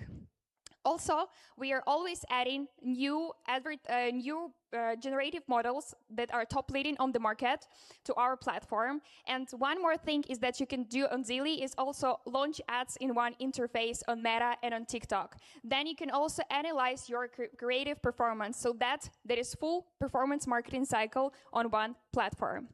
What makes Zeely special is that because of direct integrations with advertising platform, we have a massive pool of data that makes our generation one of the most effective on the market.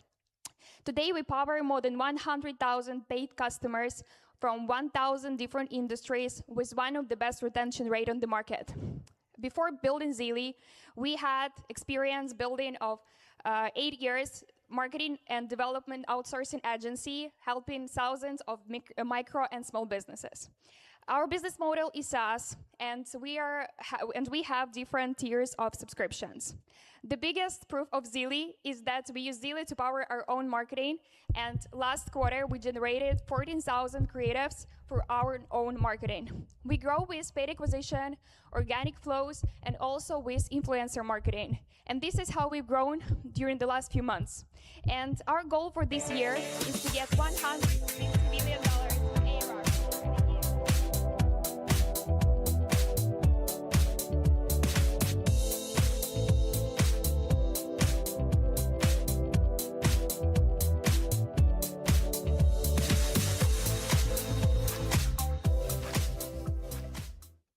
Okay, so do you know how much money your family spent on subscriptions last month? Oh, and do you know all your family members' plans and activities this week? No? And what should we cook for dinner tonight? Well, that is exactly how it is to run a family. Because running a family is a full-time job, and millions of parents out there, including you guys, are managing family life through 10 to 15 different disconnected apps. Life360, for example, they built $1 billion company based on GPS tracking alone. And that's just one piece. No one is serving the entire life cycle. So me and my brother, we decided to build that. My name is Ida Stjernström, and I'm one of the founders of Famnest. Famnest brings everything together into one place. So think of schedules, finances, health, documents, anything your family needs. And it's all assisted by Mary, your family's AI assistant. So going back to those questions in the beginning, just let her do the work. You can ask her, show me every subscription we have in our family, show me the entire family's schedule, or even create a meal plan based on everyone's allergies. She knows your entire family. We launched 3 months ago, and since the London pitch, the numbers have increased significantly. Our users have created more than 48,000 calendar events, and the average engagement time is more than 22 minutes. This means that our users, they are not just signing up, they are putting in real data and they are coming back. The pricing model, well, it's free to use, pay, and you unlock it all. And we have very, very natural partnerships opportunities, such as banks, insurance companies, health providers, and even pet companies. The strongest product market fit indicator is that more than 60% of our users put FunNest on their home screen. Think of that. We're sitting next to apps like WhatsApp and Instagram, and we're just 3 months in. So download FunNest today and start organizing your family life. Thank you.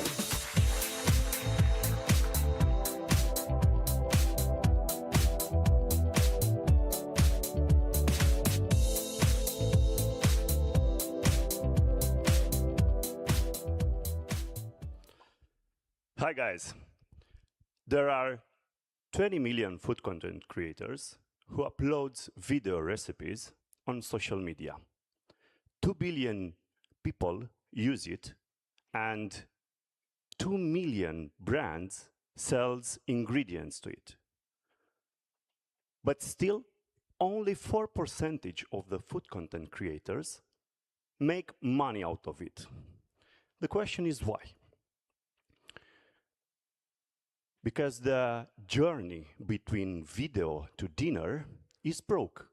You need ingredients, and it's almost impossible to execute a dish from a 20-second TikTok short.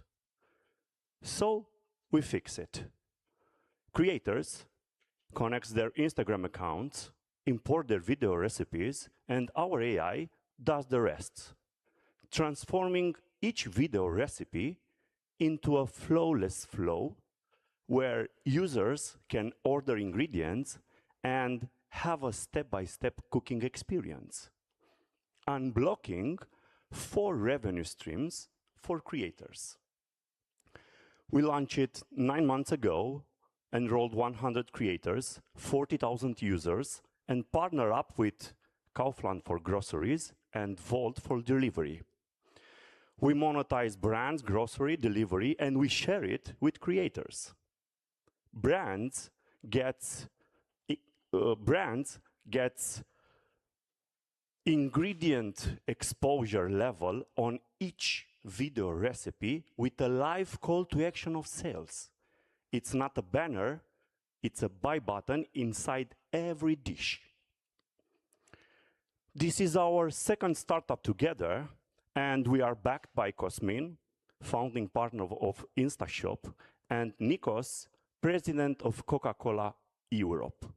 In just 2 months test, we generated 60K in revenue.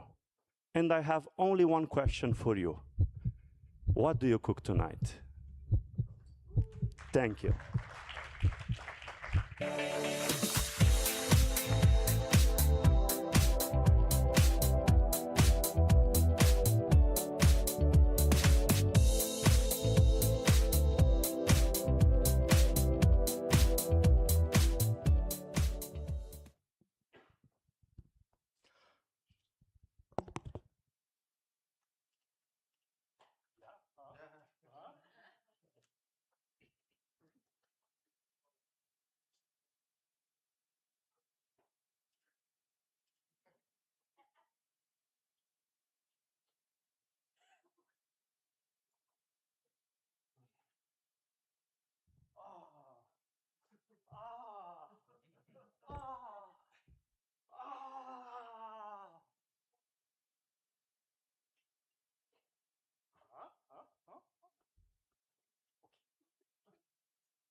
take a picture. I can't speak. I don't like to speak. We like to ship. Take a picture. We'll fund your next trip to Singapore. You send me this today.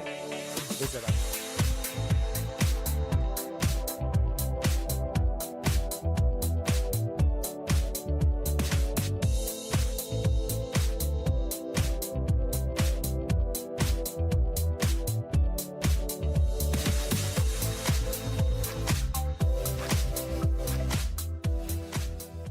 Good afternoon, everyone. I've been spending most of my life living out of a carry-on suitcase, and after visiting over 75 countries, one thing has become really clear to me. For the last 20 years, traveling for consumers has largely been unchanged. Today, booking travel still means dealing with search bars, filters, and endless results.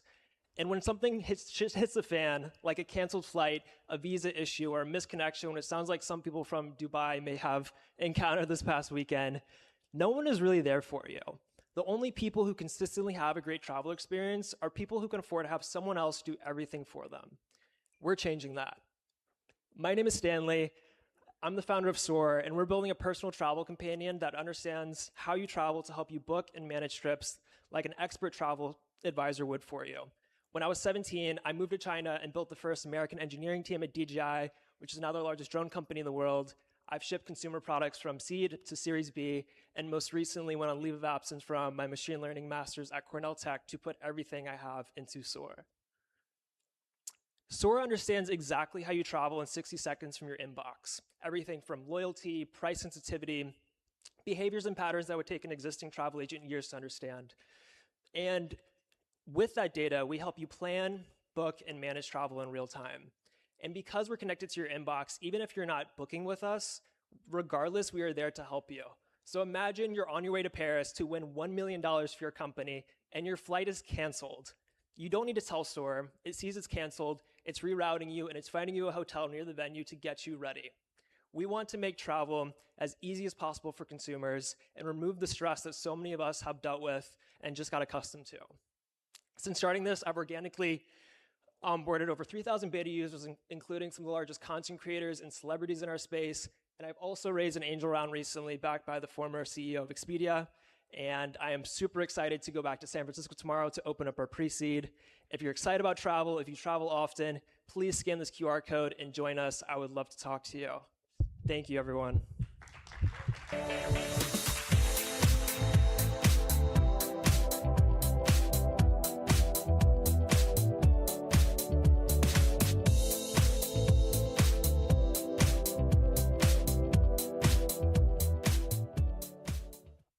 Okay, good afternoon, everyone. I'm Jacob. I'm the CEO and co-founder of Stasher. Sticking with the theme of travel here, we're building the global network powering short-term storage. But what does that mean? Every day, millions of travelers need somewhere safe to keep their bags. And at the same time, they're walking past hotels, shops, and lockers that have empty space sitting idle. So at Stasher, we connect the two. It's a global luggage storage marketplace. How did we start doing this? That's me and my co-founder, Anthony. We met as students, and Ant and his brother used to Airbnb their spare room. When guests would check out, they'd ask if they could leave their bags. One time it's me, I'm crashing at Ant's, I asked the same question, and he jokes that he's going to have to charge me for the privilege of keeping my bags safe. But that joke was a light bulb moment, as we realized that demand for storage in cities is a genuine problem, and no good solutions existed to address it. So, we built the first apps, signed up the first shops and hotels, and it's grown from there. In fact, in 2025, we turned over 6 million in revenue, up 73% year on year. We recently signed up our 10,000th host, and we're live in over 1,000 cities in 75 countries with 99.9% host retention. Partners like Premier Inn alone earned over £800,000 with us in 2025, with $1 million in the pipeline for 2026. And what's exciting is just how scalable this model is, because every hotel, shop, or locker can be part of Stasher, provided they have secure space. We handle the demand, the payments, the support, the insurance, everything. They just need to take care of storing the bags. Luggage storage is an 8 billion category that's still run largely offline, and we're the player combining global reach with enterprise partnerships. We know how to grow both sides of the flywheel. Demand side, supply side, it's all about accelerating. Now, you guys have heard some fantastic AI pitches today, but Stasher's moat is that we're building a physical network in the real world, and that's not easy to replicate. We're building the infrastructure for how the world stores on the move, and we're raising £2 million to get there. Every day, millions of travelers ask themselves the same question: where can I stash my bags? At Stasher, we're building the answer. Thank you.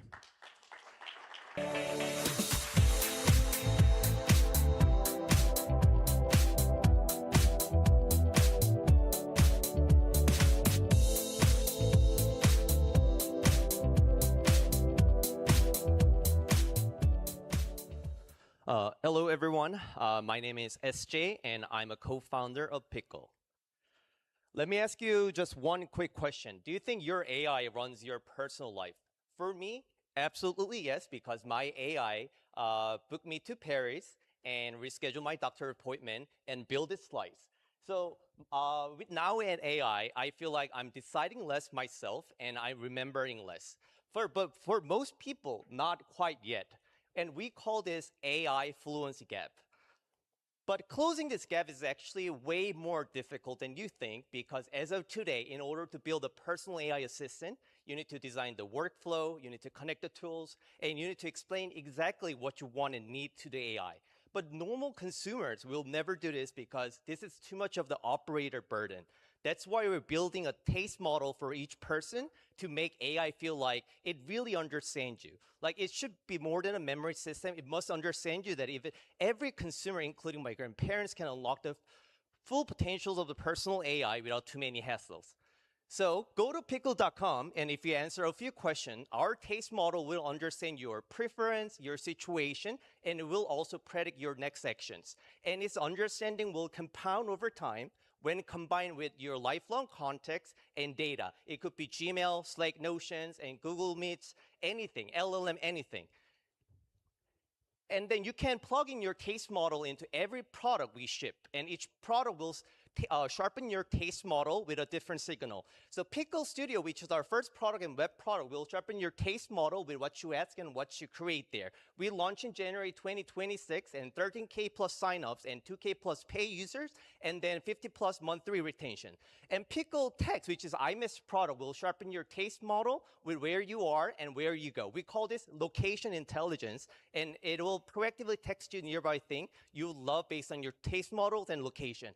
And our third product and interface, Pickle One, will sharpen your taste model, what you see and what you hear every second. So we have a one taste model, 3 product, and 3 interfaces. So we strongly believe that humans should not learn AI.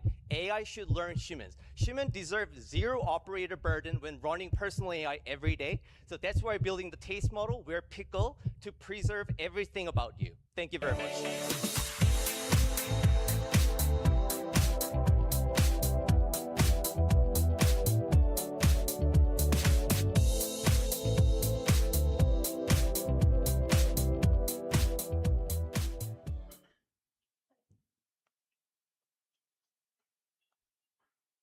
Imagine you're watching your favorite streamer play the game you love.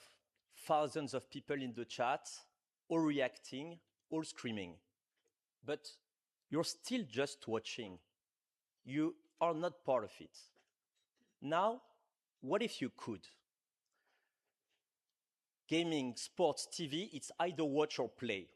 You can't truly participate, but this can change, and that's not a content problem, that's an infrastructure problem.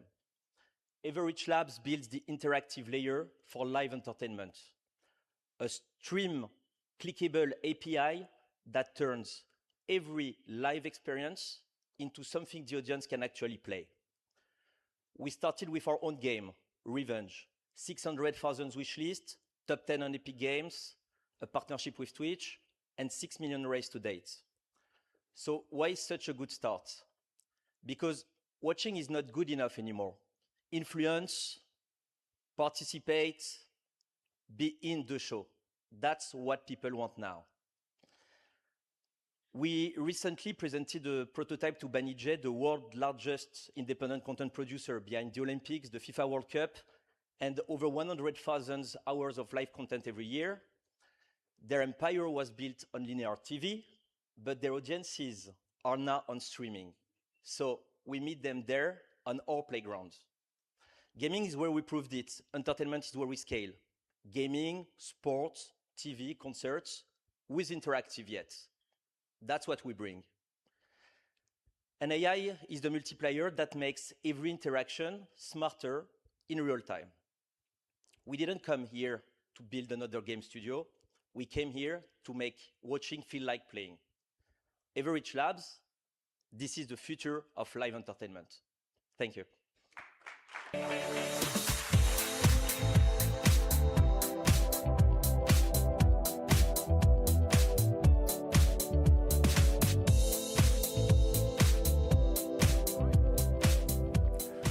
Who knew you could deliver such a memorable pitch without saying a word? Let's give these guys a round of applause again. So I have had 2 WhatsApps from people in the audience telling me that there's not enough jokes here. And so I said, well, what kind of jokes would you expect? And they said, well, dad jokes, cheesy jokes. I'm like, well, it's France. I could come up with something cheesy. So here it goes. I'm going to put my self-respect and trade it for your entertainment. What kind of cheese would you use to entice a grizzly out of a cave? Come on, bear. All right, guys, let's give it up for the next startup. Accelerate.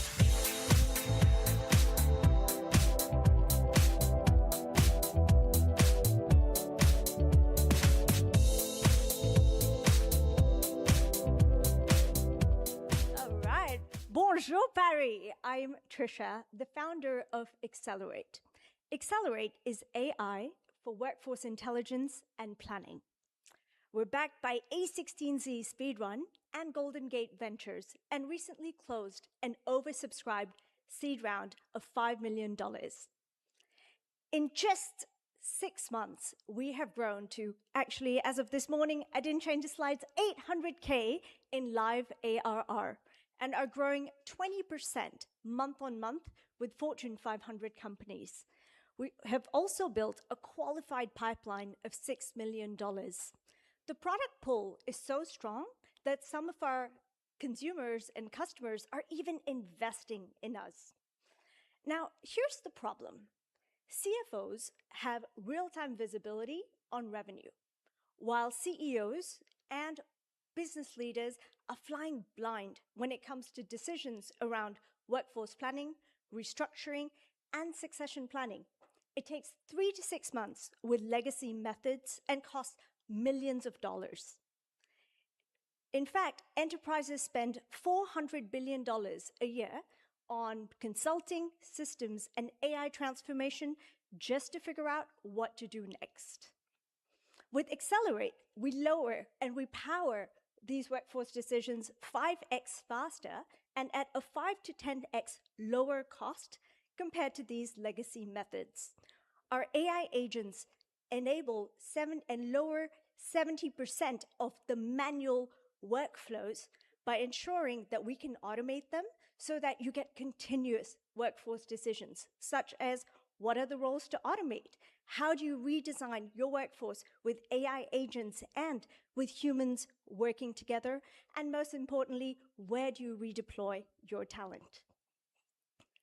We have exceptional founder market fit, having scaled and exited companies before. I sold this as a restructuring consultant at PwC to over 30 companies, charging millions of dollars, and my co-founder has scaled his previous company to 400 people. We're Accelerate. We are on track for 6 million by end of this year. Looking forward to hearing from you. Thank you.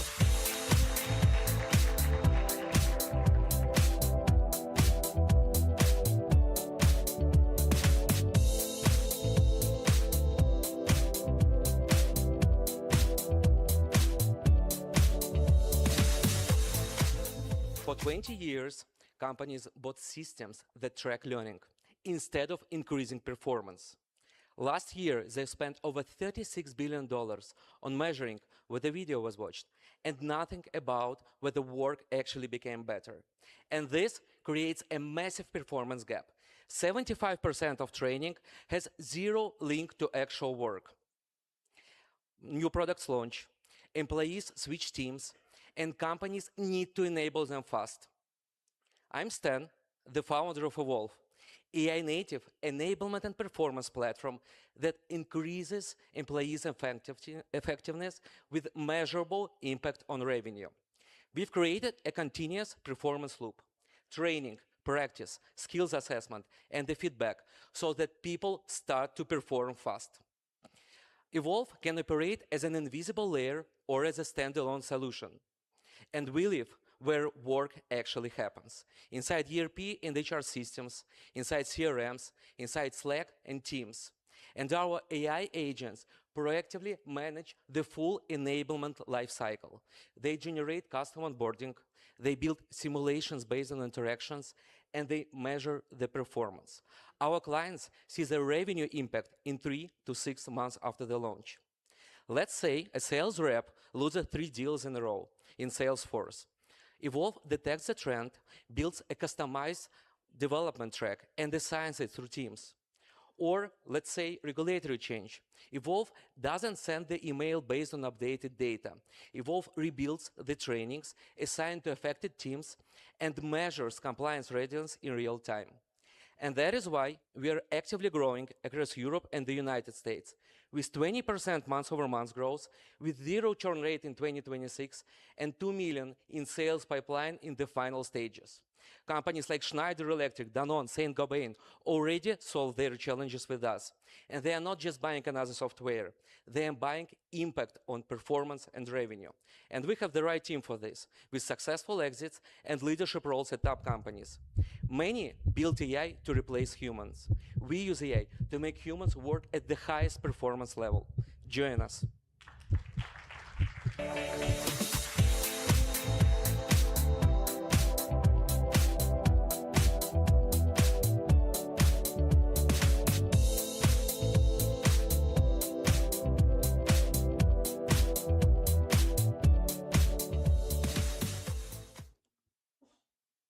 Okay, no audio.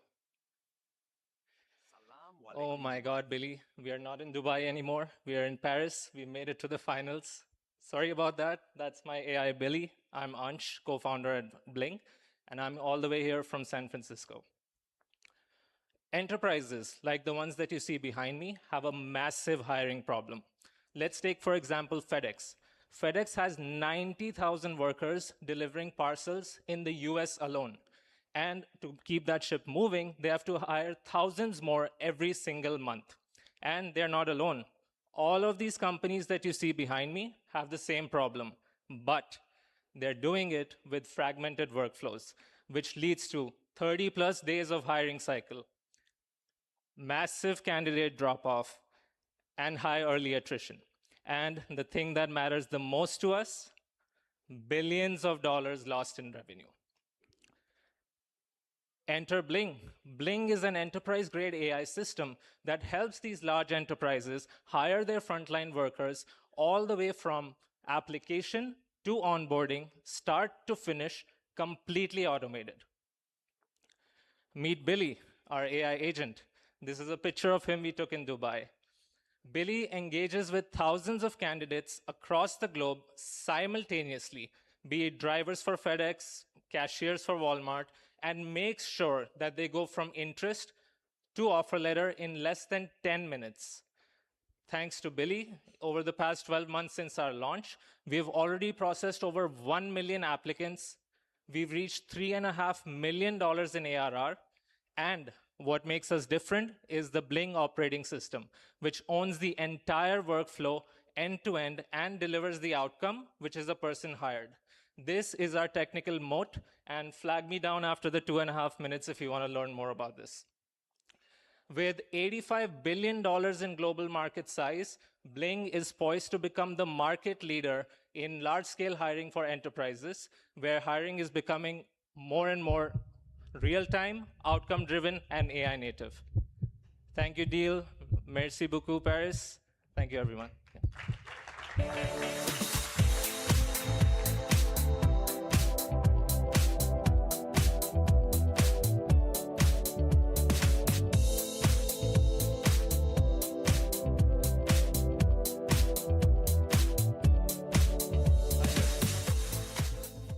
Hi, my name's Imran Syed. I sold my last company, Instapage. I wish I had Hatchproof then. Picture this. You're the Oakland A's, you've lost your 3 best players, your payroll is 1/3 of the New York Yankees, and you need to produce a winning team. What do? Baseball spent the last 100 years measuring the wrong things. The Oakland A's won by measuring what actually predicted wins. Baseball had Moneyball. Companies get Hatchproof. Right now, we're measuring the wrong things when it comes to work. Performance doesn't live in reviews, it lives in the work itself. At Hatchproof, we turn the digital exhausts of work, email, messages, one-on-one data, into performance intelligence. We tell you 3 things that other systems just can't tell you: who's actually contributing, who's about to leave, and who's ready for more. We're a Techstars New York company. We launched in Q4 of last year, did 140,000 in our first 90 days. In Q4, we learned that the pain is acute, and companies were willing to pay for it.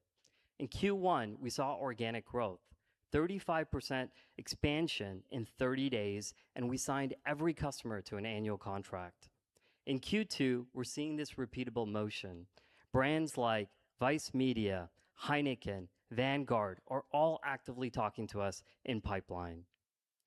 Billy Bean didn't go hire better scouts. He used better data. You don't need better managers. You need performance signals they can't see. Baseball had Moneyball. Companies need Hatchproof. Thank you so much.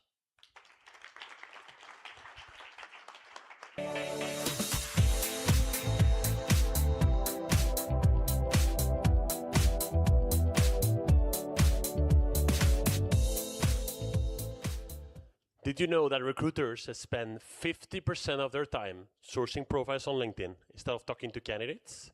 The sourcing of qualified talent is broken. LinkedIn has been a monopoly for way too long. Search is based on keywords, not on real merit. Reply rates are low, and the whole thing is very manual. But AI changes the game, as it has removed LinkedIn's data moat. Most profiles are public, therefore you can scrape them. AI also enables to automate the entire sourcing layer of talent, and is putting a lot of pressure on the very expensive per-seat-based pricing of LinkedIn. This is why we launched Nova Recruiter. It's the world's most advanced agentic platform to source top talent. It's based on 4 key features: merit-based search across more than 800 million profiles, 2.5 high reply rates thanks to multi-channel sequences, 98% time savings thanks to AI agents, and flexible usage-based pricing. You can utilize your UI or our MCPs to invoke the product. And we're targeting a huge market. LinkedIn alone does $9 billion on talent solutions with a worse product, but Nova Recruiter will also enable us to chase the $100 billion white-collar recruitment market with a services as software play. Companies like Juicebox, MetaView, or Paraform have recently raised more than $170 million combined. So the question is no longer whether LinkedIn gets challenged, but who wins.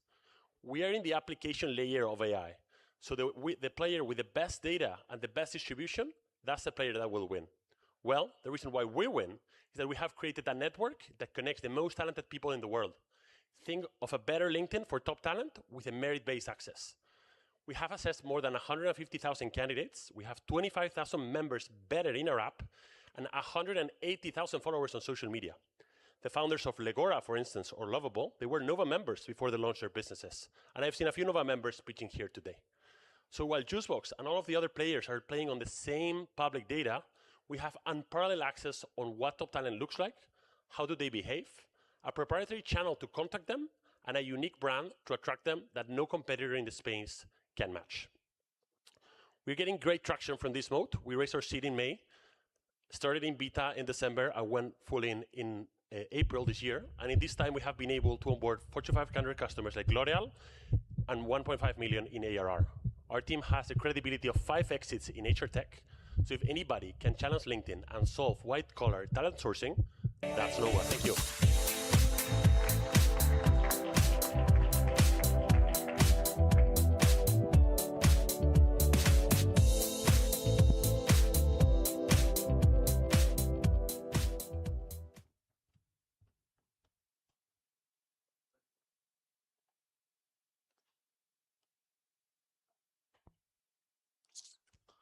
I'm not lucky. The workforce is changing faster than companies can manage it. New tools, new roles, new actors entering the organizational chart that didn't even exist 2 years ago. Any large enterprise wants to know what skills they have, what skills they need, how to close this gap. PAC is the infrastructure layer that answers that question. We map, assess, and develop human skills in large enterprises with a scientific methodology built on AI agents. 110 enterprise clients, Luxottica, Leroy Merlin, McDonald's, from 0 to 4 million ARR in 3 years, $8 million raised. David Clark, former CTO of Workday, Alessandro Profumo, founder of UniCredit, Pietro Picogna and Giacomo Gentili, leading product. We started with humans because that is where the problem lives nowadays. But the real vision is a compounding curve. You develop a human. That human, fully mapped and growing, operates in sync with an AI agent. Output multiplies. You integrate robotics into the same layer. It multiplies again. Every human, agent, robot running on the same infrastructure, continuously assessed, continuously developing, continuously compounding. There is no ceiling on that curve.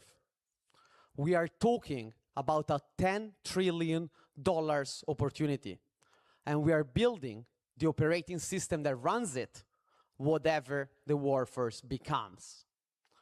Our vision is pretty clear. We want to give humans a better technology to work with. Road to 35 million users worldwide. Grazie mille.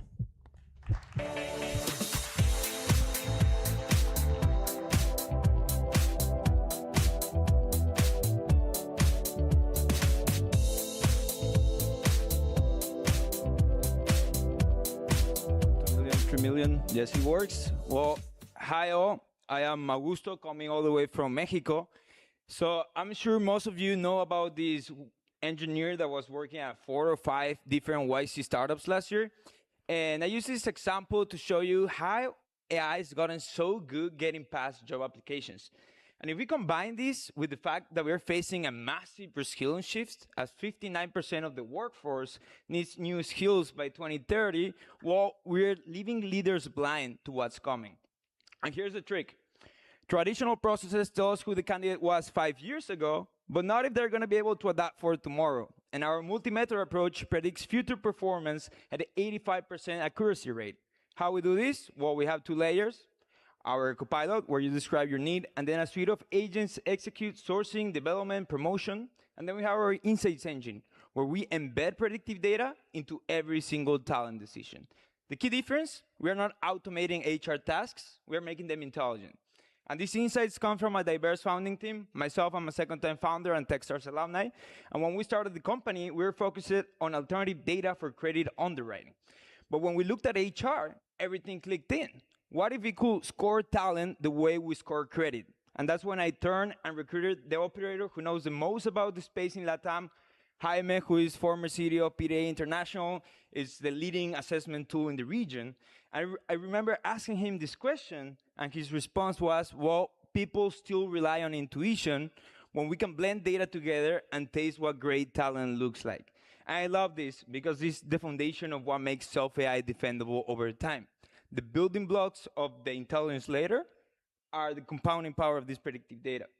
And the numbers support our vision. We're at 40K in monthly recurring revenue, supported by more than 140 clients, trusted by leaders like Samsung, Tyco, among many others.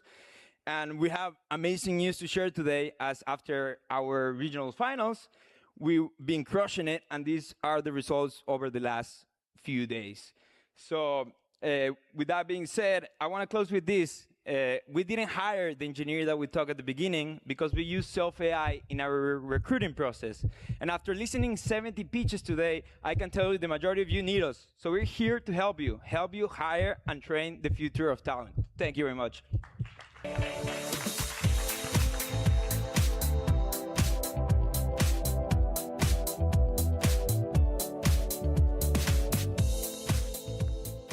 All right. It is pretty cool that despite all this talk about AI replacing humans, we have so many businesses focused on finding the best humans to join our business. Please, one more round of applause for the people tech category. 9 pitches to go in the health tech and life sciences business, but not before another cheese joke. So, what kind of cheese do you get when a cheese factory blows up? Debris. Welcome everyone to the guys from Evolve.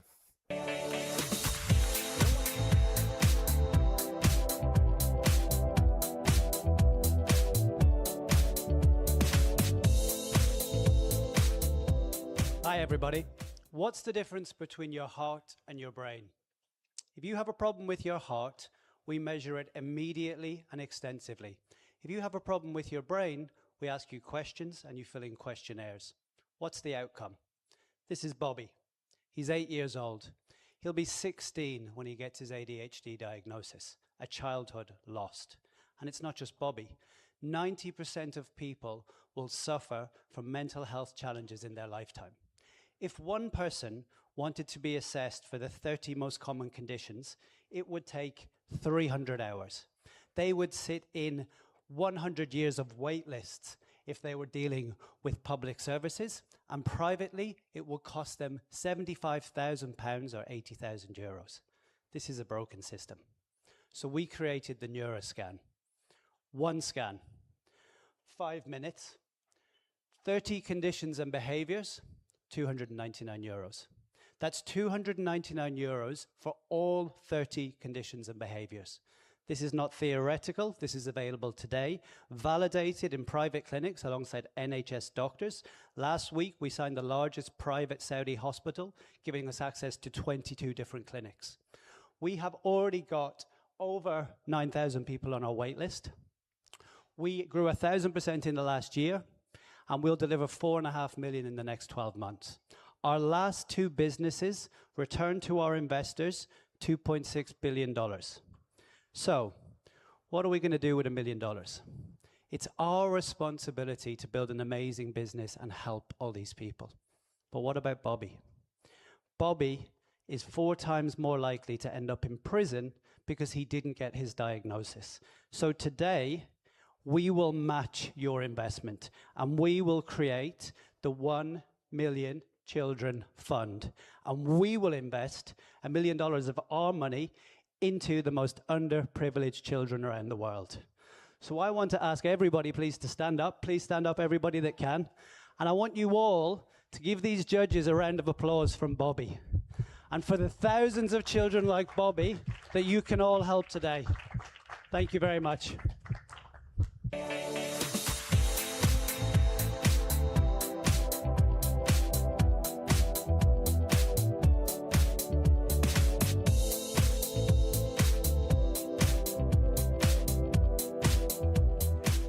Hi everyone, I'm Guillermo Pepe, founder of Boulder. 70% of clinical decisions depend on a medical image. Imaging is the backbone of the healthcare system, and it's broken. 3.6 billion images a year, a growing demand, a shrinking workforce, and a fragmented stack, systems that don't talk to each other. On top of that, everyone ran to build AI for diagnosis, and nobody built the infrastructure layer underneath. Boulder is the AI integration and coordination layer for imaging. Stripe did it for payments, Boulder for imaging. We get integrated with any PACS at medical institutions, and we connect them with teleradiology platforms.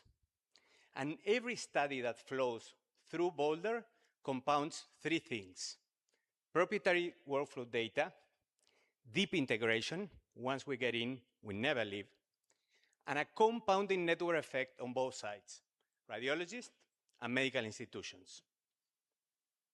We have a 3.1 million ARR,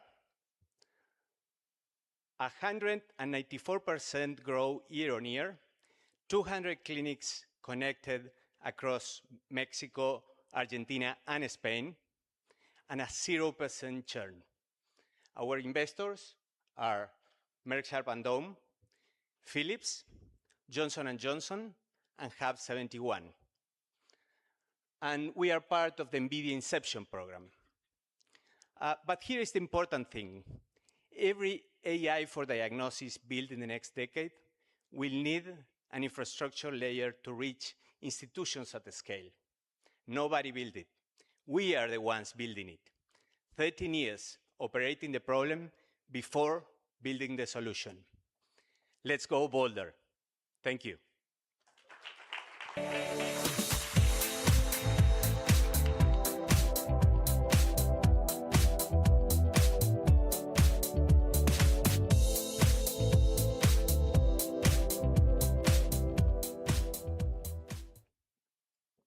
10 years ago, my sister called me from Australia. She had a really bad headache and no painkiller helped. Eventually, she went to a hospital, have a checkup, and was diagnosed stage 4 lung cancer. Our entire family was shocked. How did it happen? We still don't know. But one thing we knew, it was too late. There are 15 million people suffering from delayed diagnosis and costs us $47 billion a year. Why? Because we still don't have a scalable biomarker to do early detection. However, voice can change this.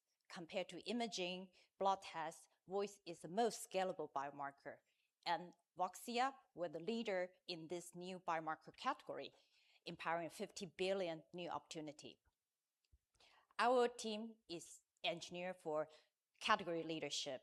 We have the track record to build, scale, and consolidate voice AI and healthcare business globally. We have built the biggest acoustic biomarker foundation model. Clinical grade, 1.8 billion in size. What does that mean? In 60 seconds of voice, we can detect diseases at 86% accuracy rate. This is a clinical reality, not research. We are already FDA approved in Singapore in all 3 healthcare clusters and already revenue generating. Our growth path is very straightforward. First, we're going to expand our pipeline from depression to 49 other diseases, including hypertension, heart failure, COPD, asthma, and also lung cancer. Second, will be the standard of care. We are already FDA fast track to make voice a reimbursable biomarker in 3 years. Before I close, I would like to share with you a question. How many of you have a close family member suffering from a chronic disease or cancer? Would you like to know earlier before it's too late?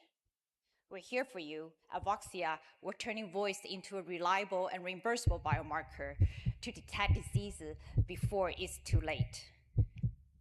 Please join me to make this happen. Thank you.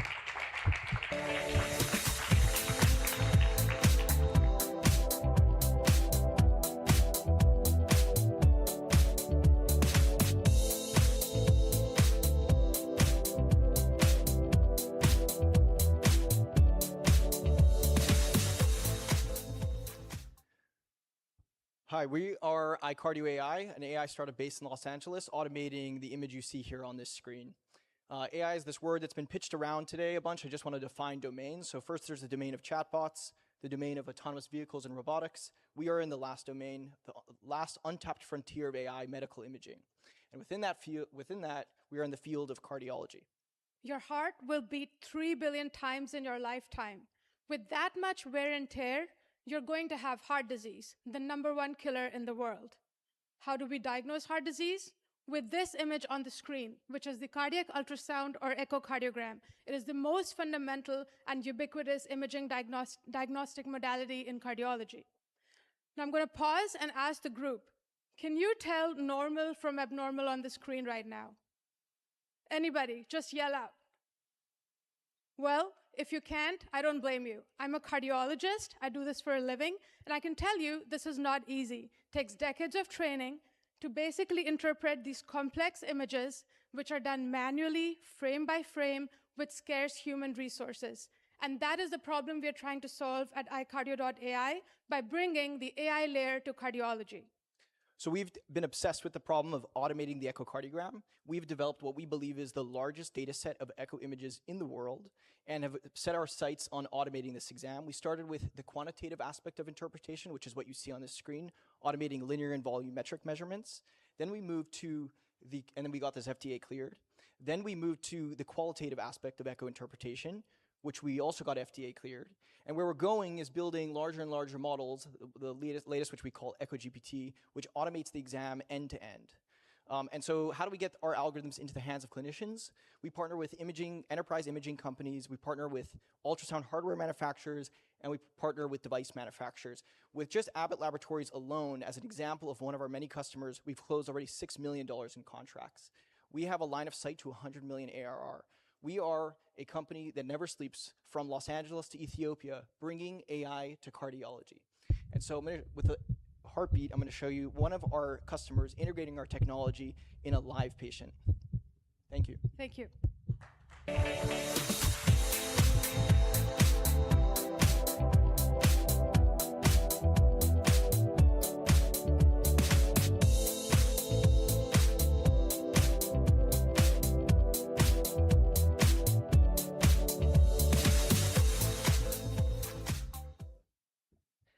Mental health is broken. All of you know that because everyone here knows someone who is struggling. A teenager, young parents, an elderly person, 1 out of 8 people all over the world. 1 million clinicians are missing today, and this causes high costs, long wait lists, and there's still stigma and shame. Not everyone wants to see a clinician on Zoom. I know this because I was one of them. So people turn to ChatGPT for emotional support. This is bad and dangerous. This is why we're building Kai. Kai has supported over 200,000 people in the US and Canada so far. We partnered with the American Psychological Association, and we published randomized clinical studies in the best journals in the world. Just last month, Kai received the APA Gold Badge for safe, ethical AI that is approved by the APA. We worked with over 50,000 teenagers so far, and the good news is that they are getting better by chatting with Kai. Kai is a co-pilot for psychologists, psychiatrists, and therapists. We're not replacing them, we're empowering them with AI so that they can support more people more effectively. Kai works on any messaging app and inside of any other app. And we have a full backend platform that allows the clinicians to see who needs attention and to adjust the way Kai4 works for every single person. And it's safe because there's always a human in the loop. When the war in the Ukraine started, we supported hundreds of families in Russian and Ukrainian. Today, we work with multiple languages and we partner with municipalities, with universities, with employers to support their teams. I will give you just 2 examples. A few weeks ago, a young medical student with anxiety chatted with Kai before entering a surgery room. And a young mom with 2 young kids was saved thanks for Kai because she was so depressed. Kai raised only $8 million so far. We're a strong team of clinicians and AI experts. Our vision is to support hundreds of millions of people all over the world.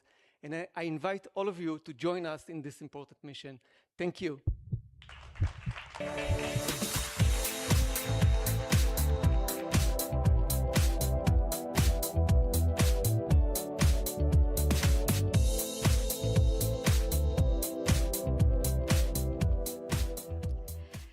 Hi, I'm Shawnee, founder of Munis, and we're building the category leader for personalized sleep technology. In Japan alone, we scaled from 0 to 500K in monthly revenue in just 12 months, reaching 3.3 million in ARR. And we're ranking as #1 in the health and fitness category on the Japanese App Store. How do we grow this fast? Because we discovered that people want something more scientific, more effective than generic sleep content. But at the same time, they want something more accessible and safer than medical treatments. We spotted the gap in the market and captured this. We developed Renight, where we deliver a personalized sleep intervention tailored specifically for you each and every night through sound and data. We've proven that listening to our personalized sound throughout the night increases your deep sleep ratio by 2 times. And with more than 7 million sleep data on our app, we personalize our AI model provides and recommends what sound you should listen to, how long you should sleep, when you should go to bed, and so on. But our real strength is the execution. So when we first launched in Japan, we literally talked to more than 1,000 Japanese users to learn what they expect from us. And we deeply localized the app for them, from the design, the message, the tone, the UX, and all. And we move extremely fast. Last year, we updated the app 250% more frequently than our competitors. As a Korean team, succeeding in Japan was not an easy task, but we made it possible through strong user obsession, speed, and learning curve. And I believe the strength we have as a team can be applied to any global markets we're targeting in the future. My co-founder and I majored in computer science, and we have a medical doctor on a team. We're currently raising our Series A to become the market leader in Asia and then in the global market. We actually launched in Taiwan just a week ago, and we're now ranking #10 in Taiwanese App Store today. So this is crazy, and we're making huge growth right now, and the next phase of global growth has already begun for us. So today's the cheapest day you can invest in our company. Join us in our journey to make good sleep the norm for all. Thank you.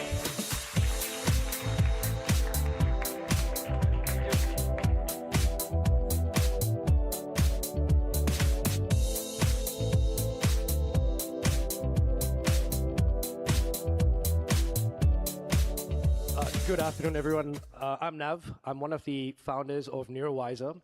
We are a digital brain health company founded by experts in population health, in neurosurgery, and neuroscience. We built NeuroWiser because we believe in one thing.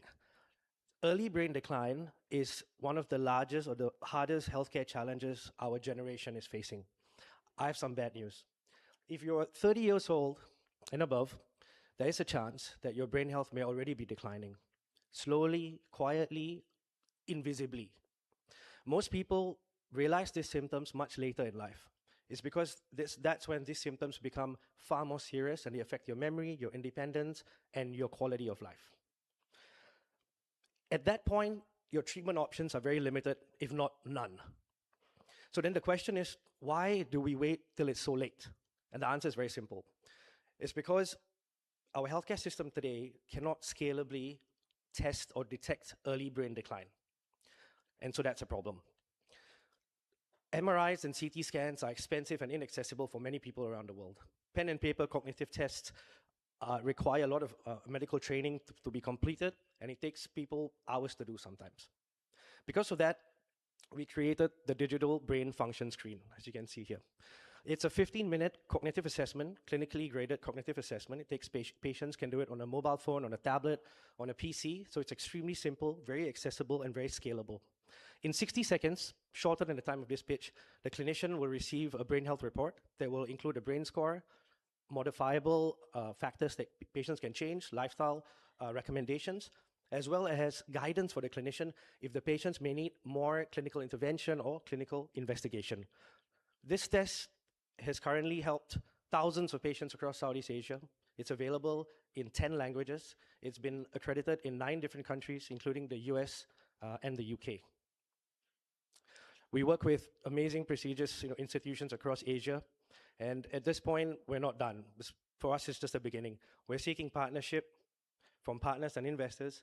We want to expand our efforts globally and build our next generation of tools, which will include support for stroke and other neurology deficits. We now have the opportunity to detect brain health early and enable actual real change. Thank you.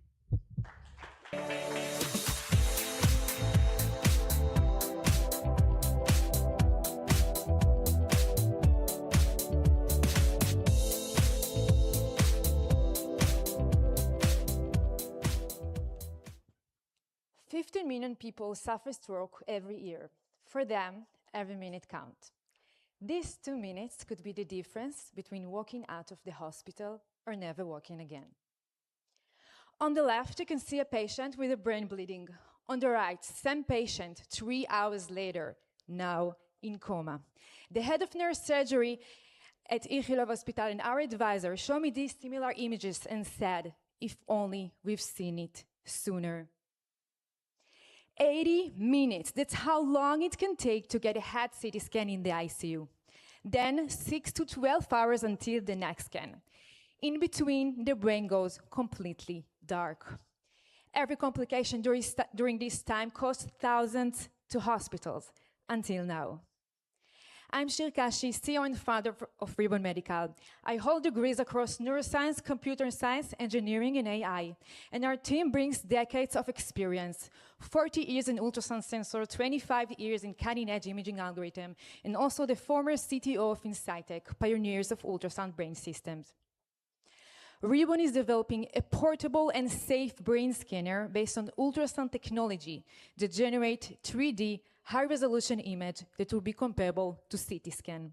It detects stroke and traumatic brain injuries at the moment they happen. But what excites neurosurgeon the most, it's a helmet. It could stay on and provide continuous monitoring and alert the physician if something happened. In the future, it can extend to disease like Parkinson and Alzheimer as well. We're entering a $21 billion initial market. We raised $2.5 million. We built our own sensor system and algorithm, all protected by a PCT patent. And recently, in a key milestone, we captured high-quality signal from a real human skull. And with the full system, we will see the full brain. The head of neurosurgery, Tichelov, said, if only we've seen it sooner. We are building the sooner. Thank you.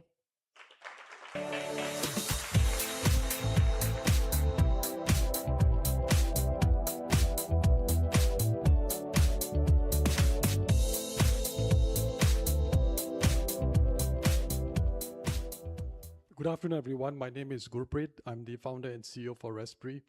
Now, global healthcare costs has surged nearly 4 times over the last 20 years, and it's expected that this trend will continue.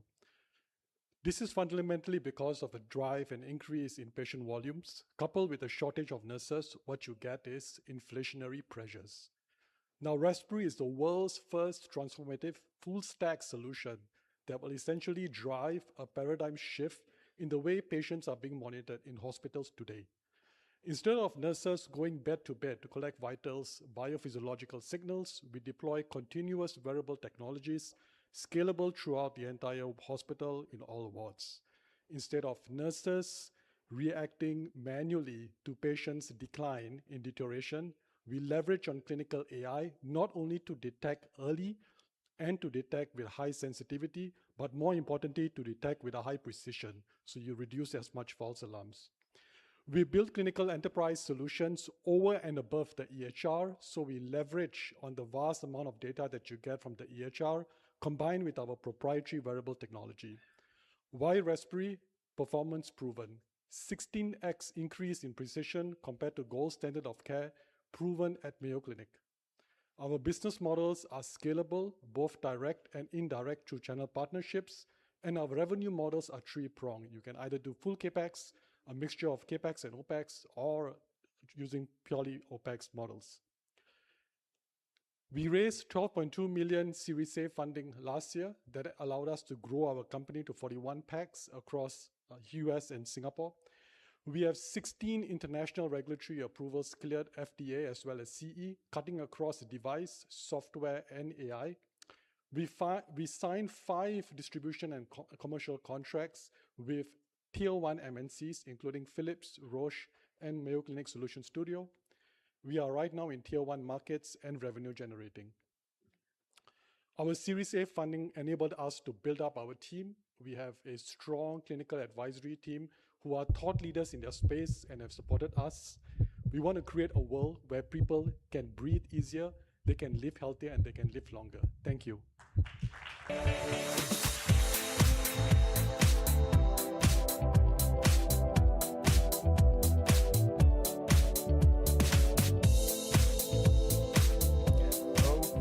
This was the last pitch for the grand finale. Give all of the startups a huge round of applause, please.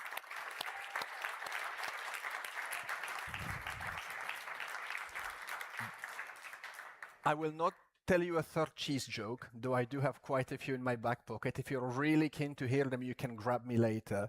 So now, if I could ask all of the judges to follow the lady in pink here, and you guys will go to the deliberation room where the winners will be chosen. And soon we'll have a fireside chat. They will set up the chairs in the next 30 seconds or so. So if we have the participants, please stay here, and I hope you enjoy the fireside chat. Thank you all.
I don't think it's working. Oh, it is Hello? working. Hello. I think people are like kind of figuring it out. Well, thank you for surviving today, guys. 80 plus pitches. I know that's quite a bit, so we appreciate you being here. Thank you, the MC. I love being sandwiched by bankers. My favorite type of position. Well, thank you, Alex, and thank you very much for being here and organizing all this. I think it's amazing to see all of you pitching today, and to see all the great ideas you bring. So, first, we're going to do a little intro. So, Alex, obviously, you've created an amazing company as a co-founder and CEO of Deel. This is a fast-growing company, one of the largest. You have tried to find solutions to solving the hiring problems overall, and you've made an amazing success, only launching the companies in 2019. So what would be great for the audience is obviously to get your perspective on your journey so far, and also what are the key 2-3 decisions that you've made since you launched the company that made the big differences. Well, first of all, thank you. Thank you, everyone, for being here. Thank you for this great day. I will say, seeing I was kind of looking at all the different companies. It's so amazing to see people flying in from Singapore, from New York, from London. It's I actually loved, I forgot the name, but the sleeping app built by a team in Korean team in Japan comes to pitch in Paris. I think that's the story of Deel and of this global world. So I'm very thankful for all of you being here today. I'm not going to make any cheese jokes. I'm going to leave that to Sami. And so kind of reflecting for our journey, that's a pretty loaded question, but I'll try to do my best and give you a form of answer. We built Deel exactly for what you're seeing today. We're very much at the beginning of who we are as a company, but already being able to give back in helping amazing entrepreneurs, amazing companies hire their team globally, expand into new markets, and realizing all of the things that they can achieve. It's really like what drove us to build Deel. It's why I wake up every single morning, and I think today is a great representation of my personal journey, and I think our whole team's journey. So I'm very happy to be here. Deel, you stated some of the numbers, but today we serve 40,000 plus customers. From small companies to larger, some amazing banks, none of you two just yet, but hopefully very soon, are our customers as well. And the way we've kind of always thought about how do we build products for small to large businesses so that they can really grow globally but manage all of their teams in one place. When it comes to, I'm not much of an advice type of person, to be honest. So hopefully we'll get some good insight from this conversation. But I think the one thing that a lot of people kind of got from today, and I think that's one of the things that was very important for me in my journey, is like you need to try stuff. And I think a lot of the people here kind of really showed how entrepreneurial they are. I mean, the guy pitching without pitching, he told me right before that he was going to give us the most memorable pitch. I think he's probably the most memorable pitch I ever heard. And so, in your life as an entrepreneur, you need to try shit. And, here's a great place to start. Well, thank you very much. And so today we'll speak about 3 themes. 1, the AI, 2, the fundraising, and 3 is how to build a long-term business. Non-cliche at all. Yeah. Okay, sure. That sounds great. No, but exactly. And I think, when you look at your company, 7,000 people working at Deel, 1 billion run rate revenue, AI is obviously a key topic. And how are you rethinking some of the business, and what would you do from scratch if you were to reapply AI in some of the things you've created? Yeah, so I've done 2 other events of the pitch so far, which has been really fun. And AI has been a core part of the conversation. And actually, it's very fun because every single week, if you were to rewatch the video, you can see how excited I am about everything we're building and everything we're making here. I think there's kind of 2 parts to that. Fundamentally, Deel is very much a startup. And, I'm very in the details. I'm still leading the product. We don't have a chief product officer. I actually think you should never have a chief product officer. I'm sorry if some of them are in the room. I think founders should be leading the product as much as they can and be in the details. But the luxury of doing that is that I actually, I'm able to be very hands-on. And I think when you're going to go through a very transformational moment as a company, like AI really is, if you don't have people that are willing to take very big risk and kind of despite collateral damages, I think a lot of my teammates, if they're listening, know that I think I said that a couple of days ago, I'm the definition of chaos. But chaos can really make things really great when you actually can turn around the company fully. And I think over the last 2 months, it's been a really great journey for us in terms of what I think, we entered into like indecently, depending on how you look at AI adoption at different companies. I think we were like a decently adopted AI business into what I think today is one of the top 1, if not top 5% of AI build businesses. And we've managed to do that by really kind of leaning in and rethinking all of our strategy in terms of how we build things. And I'm still figuring out the playbook, but the one that we've adopted is we've basically, sorry, they gave me that nice little ring, but it's very annoying. I have it. So basically what we did is we went, hey, it's been like a fun 3 months journey where we said every single person at the company that has access to Claude and Anthropic, 7,000 people having access to the best tools, not just the engineers, every single person at the company being able to build into, what unfolded of like really building out infrastructure so all of them can build a lot of great products into what we launched a couple weeks ago now called Akai, which is basically a full product in-house that has helped us automate over 100,000 hours worth of operations inside of the business. And it's been growing literally like wildfire. Every single company in the world is kind of reaching out to us and say, hey, can we get access to this? Can we actually work with it? And we're just super, super excited. Look, I think when we look at a business like Deel, where we have a very clear moat, right, in this AI world, where we have clear tailwinds. It's a very complicated business. There was a lot of companies today talking to you about taxes internationally or things like that. Like these are really moated business, right? Like when you build the infrastructure, you have the payment licenses, the actual local entities, like all of those things is very hard to replicate. And if you combine that moat with like AI from an operational standpoint, like it just gives you wings to fly. And this is something that has really transcended and changed the business. Thank you. And Alex, maybe just to double click on that, when we look at different software businesses, many of them make the pivot to becoming platforms. And you guys have done it. So you became a system of record for global work, whether it's payroll, HR, compliance, IT, employee mobility. If I think about the next stage of Deel, especially with the AI workforce, it feels like you are moving from a system of record to becoming the real infrastructure of how companies are being run today. So is the end game that ultimately companies are not just going to use Deel, but rather let Deel run their underlying operations autonomously? To some extent, I think, look, I think when I think about Deel as a product, and I think it's like, you asked me one of the things that I've learned over the years, I think that is one of my great learnings, is when we started building Deel, we kind of did something very weird where, I mean, very normal, which was we started with one product, which was our freelancer product, and we moved into employer of record, where we employ people on your behalf, then we moved into payroll, then we moved into HCM, into immigration, into all of the different platforms that an HR platform needs. But one of the things we did very well, which I actually haven't really like thought it through for other companies, but I do think it's something that you should consider, is we built a very bundled / unbundled product, meaning you can actually use any product at Deel completely autonomously.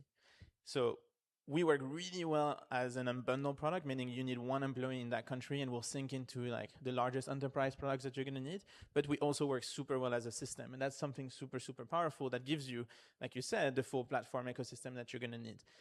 Now, the second thing we did very well, I think, right, very early on, is we came into a market where system of records, right, if you look at Workday and SAP, like big system of records, and one of the biggest moats from those companies, actually, they are very hard to get out of, right? It's one of the, even, regardless of what you think of this product, some of them are great, some of them are not.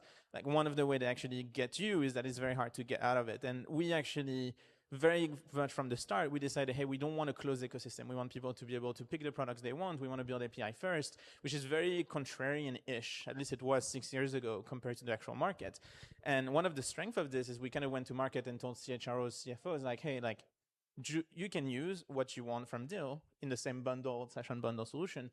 And then we'll help you with all of the rest, and you can use whatever system you want. We'll connect into all the different systems that you want. And as we did this, what happened is we started gaining trust from those customers and winning more of the business. But more importantly, we had kind of started building that very headless type of product, which is what everybody's talking about today, right? The idea that everything is built API first, and you can actually build on top of it, and agents can really leverage that whole thing. So to some extent, we have inadvertently, I can say I had that plan, like build that whole infrastructure so companies can actually run Deel autonomously. And one of the best things I'm seeing today from large corporations and small startups is the ones that are saying, hey, I can actually vibe code X and Y and Z. I don't want to actually buy that product from you, but I'll use everything else and just integrate inside of our API. So to some extent, I agree with you. We're building a lot of the infrastructure that you're going to need as a company. But being able to be plug and play, I think, is one of the beauty of today's world and something a lot of companies are going to have to leverage and lean into. Perfect. Thank you. Thank you. And I think, we're also, I'm sure everyone here is keen to understand, what are the biggest mistakes that can be made when you think about integrating AI? And obviously, I'm still figuring that out, to be honest. Finish your question, sorry. No, but that's the question. I mean, what does that mean to do it right? What do you think for you? And obviously, you've made some series of decisions regarding this. But what do you think as the biggest mistake you've seen? I think there's a couple, I think there's one very good insight that I got through building the last few months. So one thing I did is I grabbed a couple people from my team, like one specific engineer that I loved, and pull them out. It's a big organization. People hate it when I do that. And everybody's pissed at me, but they can't say anything because I'm the CEO, so I get to do that. So pulling a couple engineers and say, okay, you're going to work with me for the next couple of weeks, and we're going to build something cool. And what we did there, which was very unique, it's not very unique. It's something that I think everybody that wants to build a great AI product and wants to pivot into being a bit more AI first needs to do, is I took people that were completely distinct and far away from the subject that I wanted to solve. So my first key target within the company was payments, because we moved $2-something billion a month.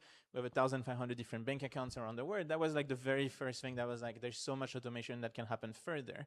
And we had invested a lot at Deel. So in the last few years, we went from, when we started the company, I don't know if I'm allowed to say that, but I'll say it anyway. I was doing the payments myself manually when we were 2 people and just starting up, into today automating 96% of all of our payments across every single bank account.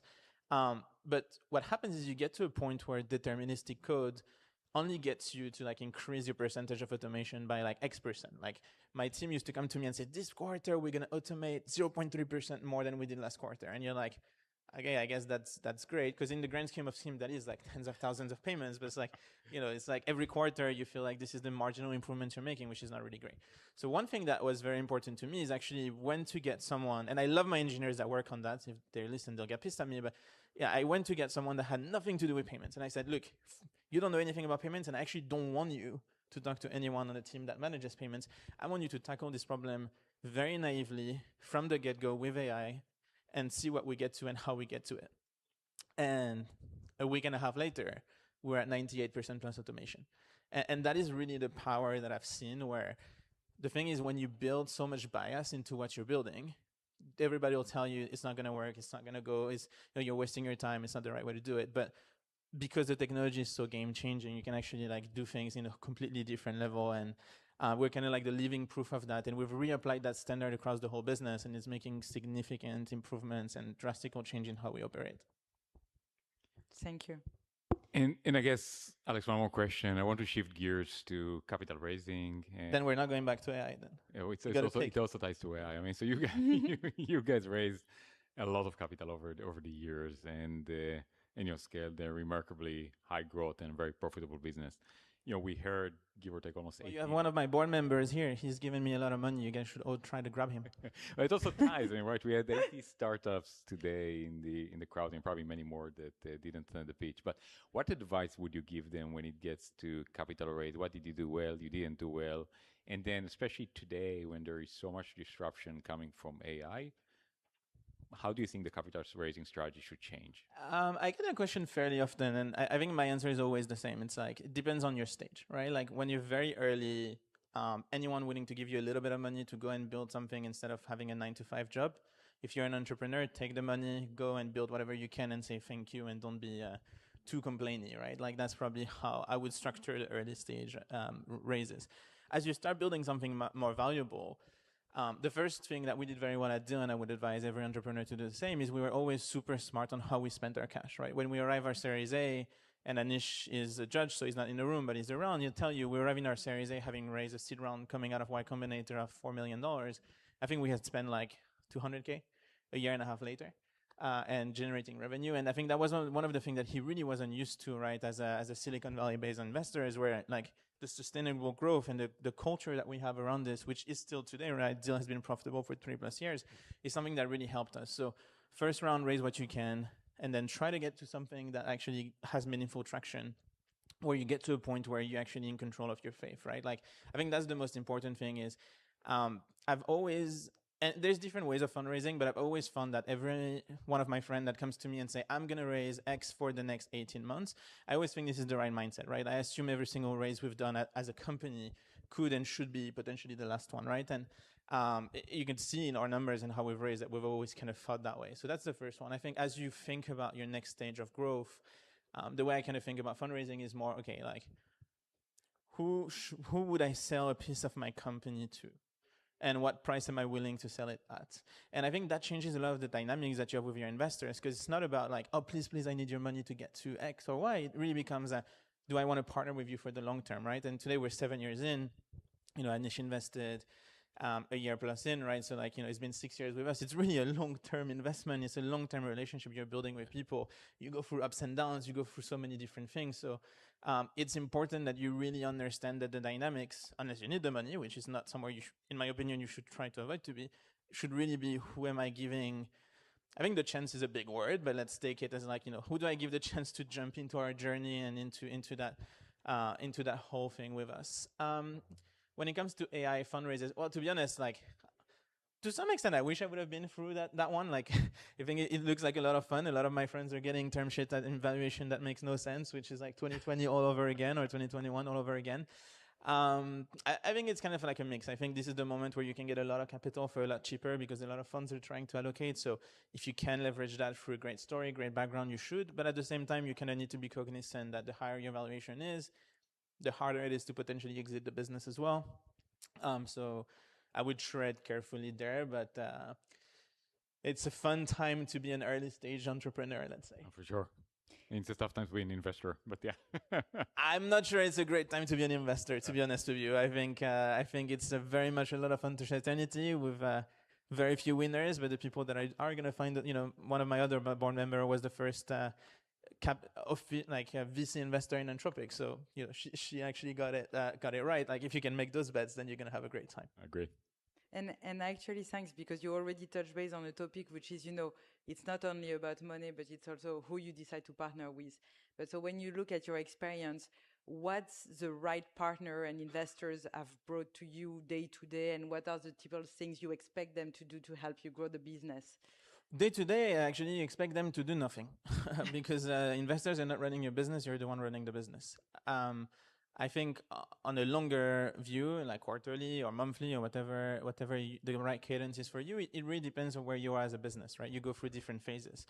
You want people that are able to help you think, help you grow, give you visibility on like new technologies or things or different views in market. One of the great things of having Andreessen is they have probably one of the best pulse on technology at any given time. So understanding what is the right thing, what should we pay attention to, where is the market trends kind of going is very important.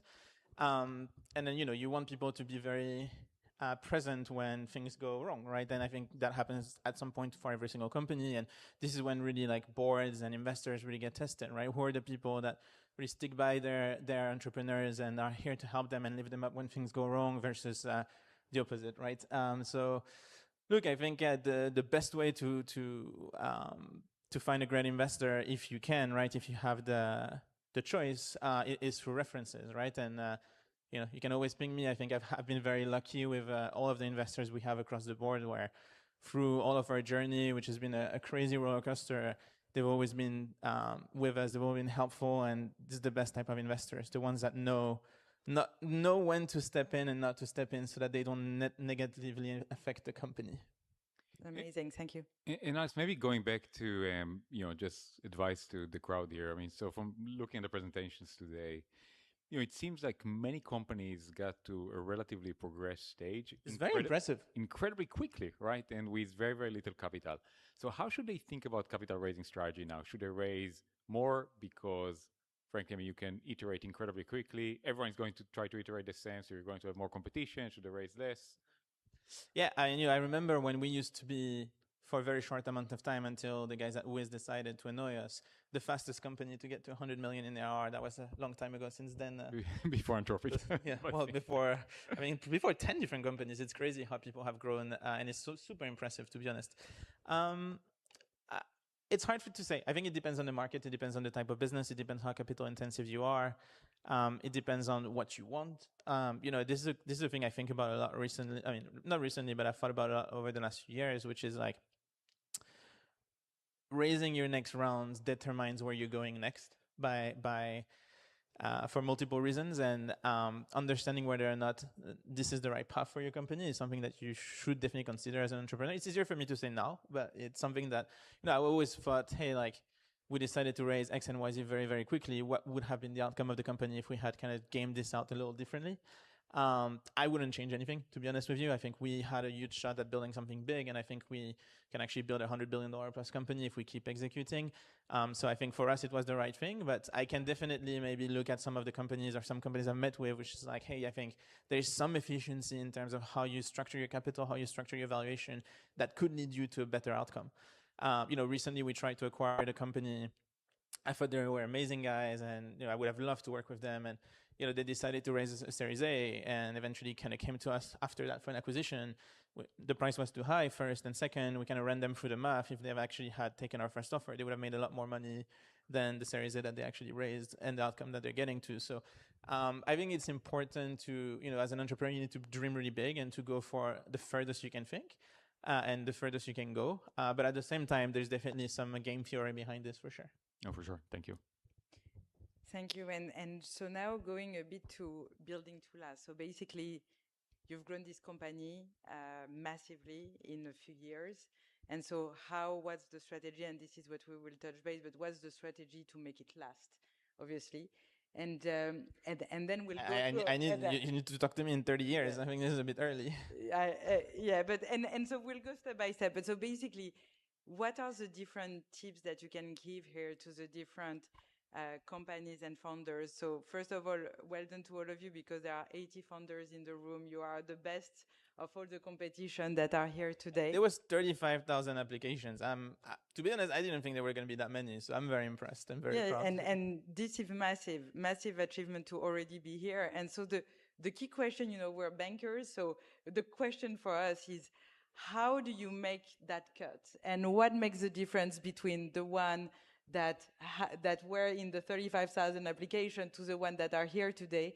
And for the one that not failed, but that didn't go through that last step, what is the advice we can give them so that they make it next time? You're not going to like my initial answer, but I actually wanted to have fun at this event. So I decided not to be involved at all. Oh, wow. So I actually, this is the word of delegation. I don't delegate on product, but I fully delegated everything happening here. So I'm actually enjoying and meeting people and seeing the companies for the first time. So I can't exactly tell you what went through their mind and process, but I think there's a couple of things that are very critical is how you approach and the type of story that you tell, right? And I think, Shrew and I went through Y Combinator actually, well, I don't know what's the right word, but failed to get into Y Combinator twice before. And so kind of learned through that process in terms of like, what do people want to hear and what type of story do you want to tell?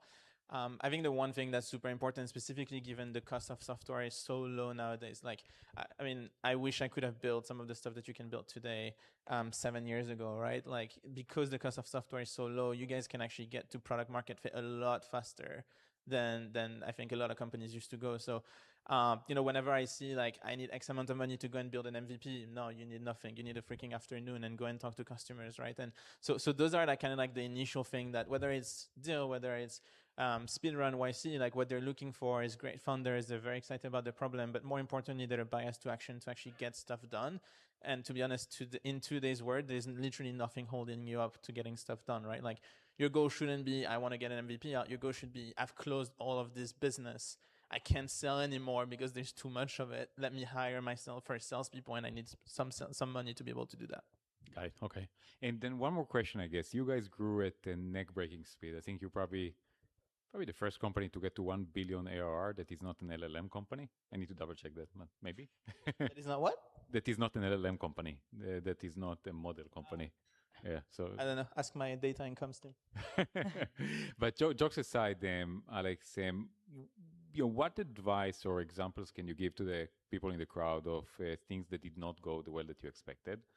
And what did you do along with the way to correct very quickly so you can continue to grow the trajectory that you did?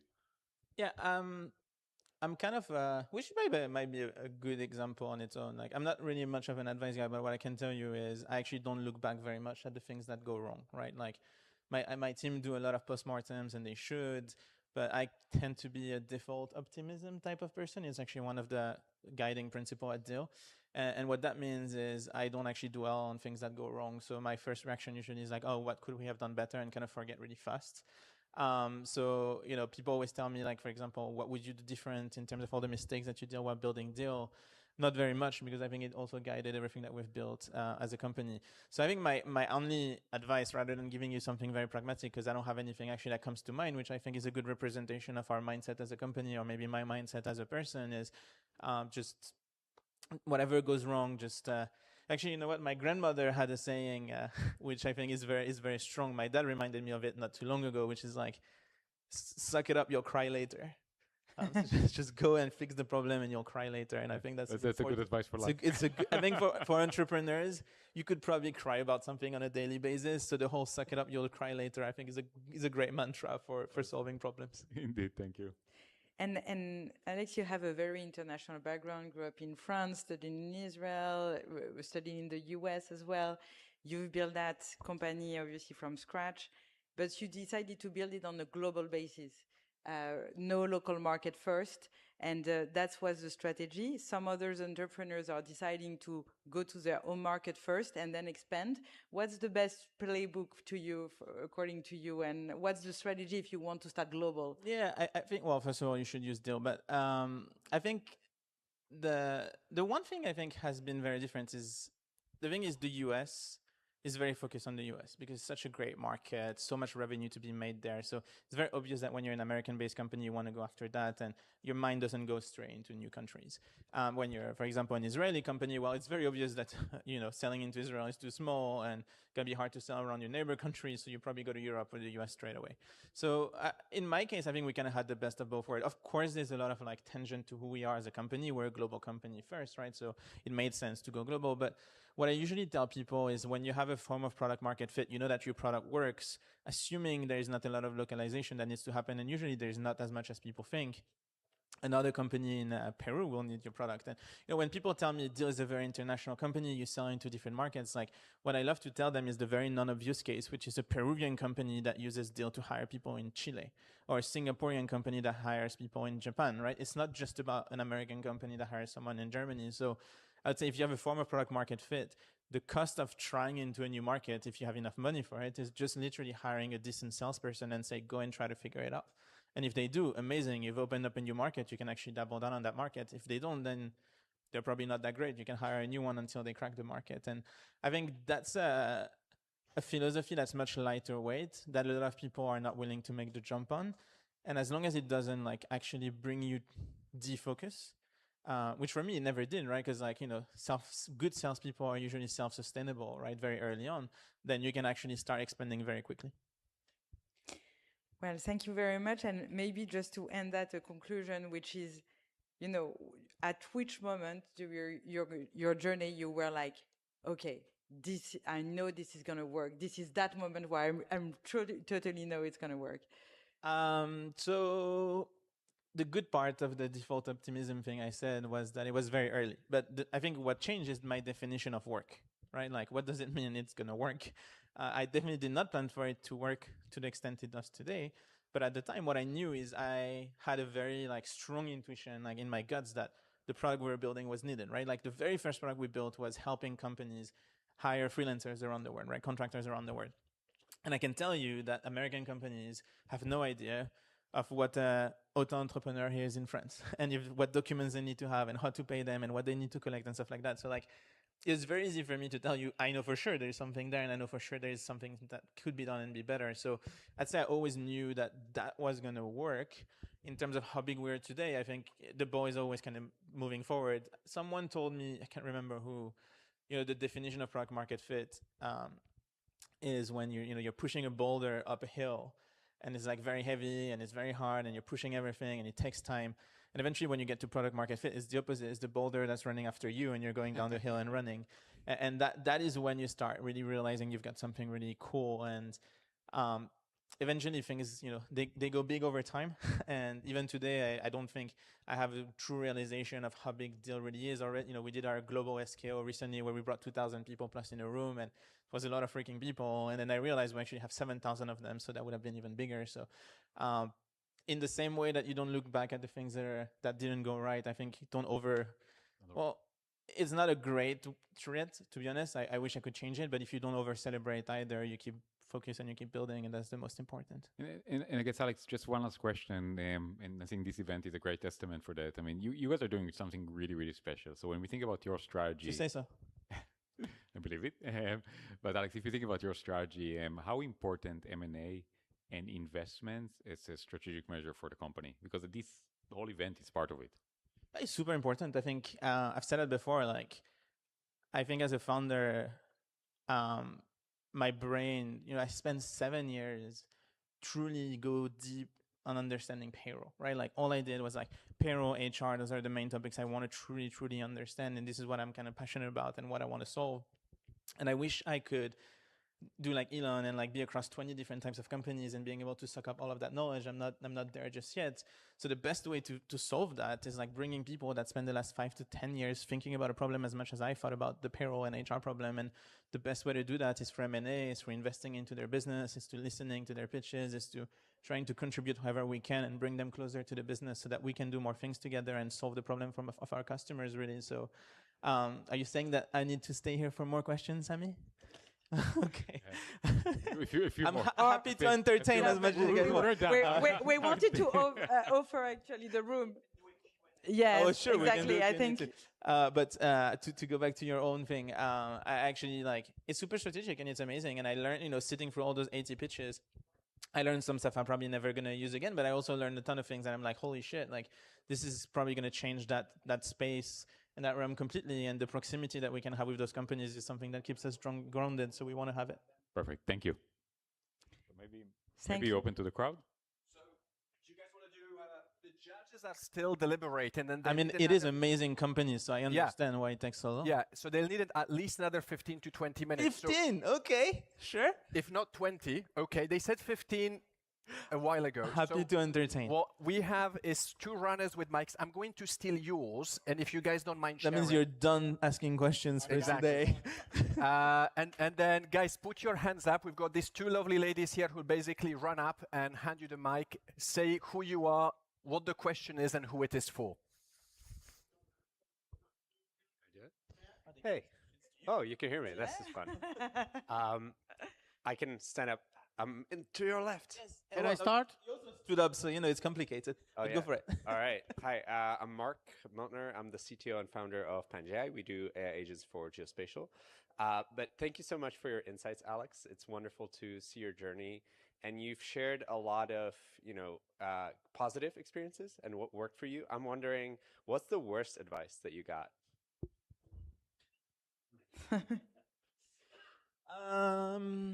The worst advice that I got, I won't tell you who it is, but this person's in the room. So we had our first product, the contractor product, and we're starting to lose business to other companies because we didn't have an EOR product, the employer of record product, where we employ people for others. And I really wanted to build this, but I was convinced by someone that it was a bad idea because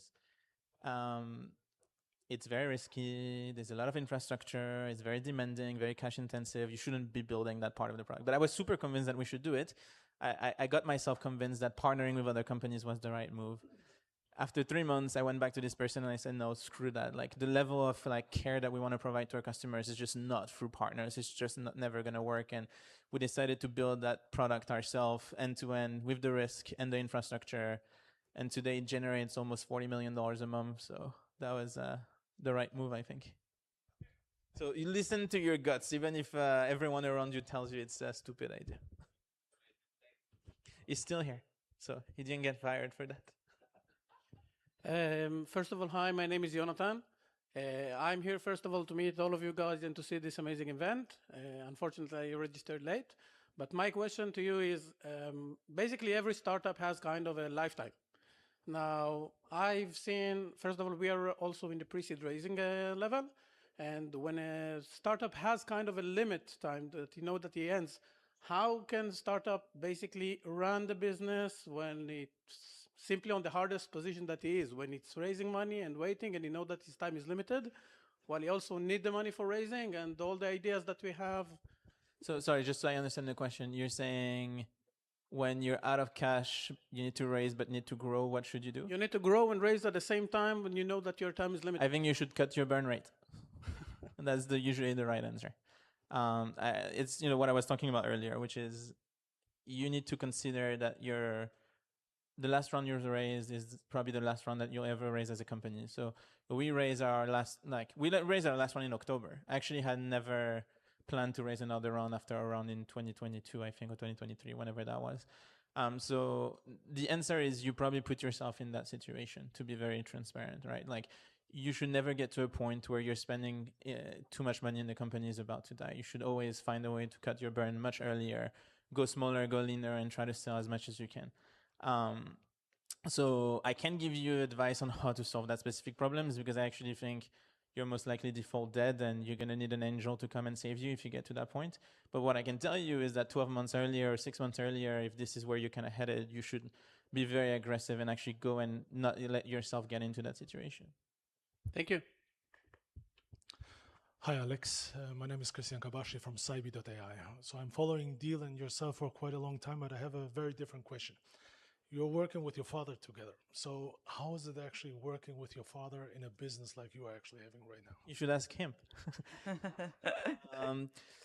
Look, I have a different standpoint on this, and I actually think, well, I think family, and I have a few family members here actually, are probably the best people to work with because they work super hard, you pay them less, and you tell them you're paying them less, and they care just as much as you care.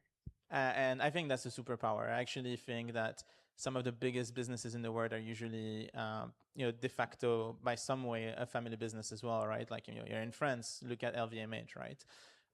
So I think it's a blessing. It's always funny because people come to me and say, "How do you work with your dad?" I could never work with my dad. To be honest, I think we share moments and we spend so much time together that a lot of people will look back and say, "I wish I had spent as much time as I'm doing in this case with my dad." And I think one thing that has been really great from him is he knows I'm the CEO. So no matter how right he might be and no matter how stubborn he might be on something, he usually lets me make my own mistakes. Which sometimes turns out to be $40 million revenue businesses. So it depends how you it depends how you kind of look at it. So I think it's a blessing. I wouldn't do it any other way. But the truth is, he's the one suffering from me more than the other. So you should ask him. So he was the one that told you not to do it. No comment. Okay, I have a question.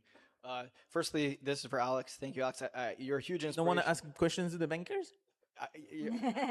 JP Morgan, Citi, they're great. Yeah, I'll ask them separately, but this. I've been following you for years on LinkedIn. You're such an inspiration. Thank you for throwing this amazing event. So many companies I pitched today, and companies that I've seen like just online, they seem to have a company that one day can be replaced by Anthropic Claude. Like, how do you think about the growing capacity of AI to just replace every business on Earth, even Deel? I would love to see them try. I think on the HR side, probably. I think, Anthropic and OpenAI are amazing businesses. I'm pretty sure that before Anthropic and OpenAI, people used to tell you that Google was going to build your product, right? Or that Apple was going to build your product. So it's the same song, just different names. Now, they're much more aggressive than a lot of other businesses in terms of going horizontal.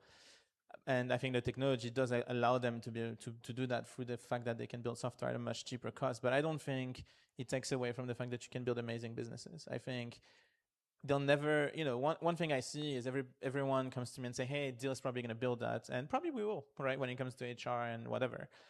But some of the times I actually wish I was in the shoes of those entrepreneurs because the clarity and the cleanness of being able to say, this is what we do. This is how the only thing we do. And we do it so freaking well is such a huge advantage when you're talking to customers. And, if you are building on top of an Anthropic and an OpenAI, maybe you're not going to build $100 billion+ company. But you think you can build some amazing businesses and that no matter how hard they try, if you go hard on an issue, you're going to win it all the way. Okay, so I have a question here. Alex, how do you find a balance between professional and your personal life? I think that's a great question.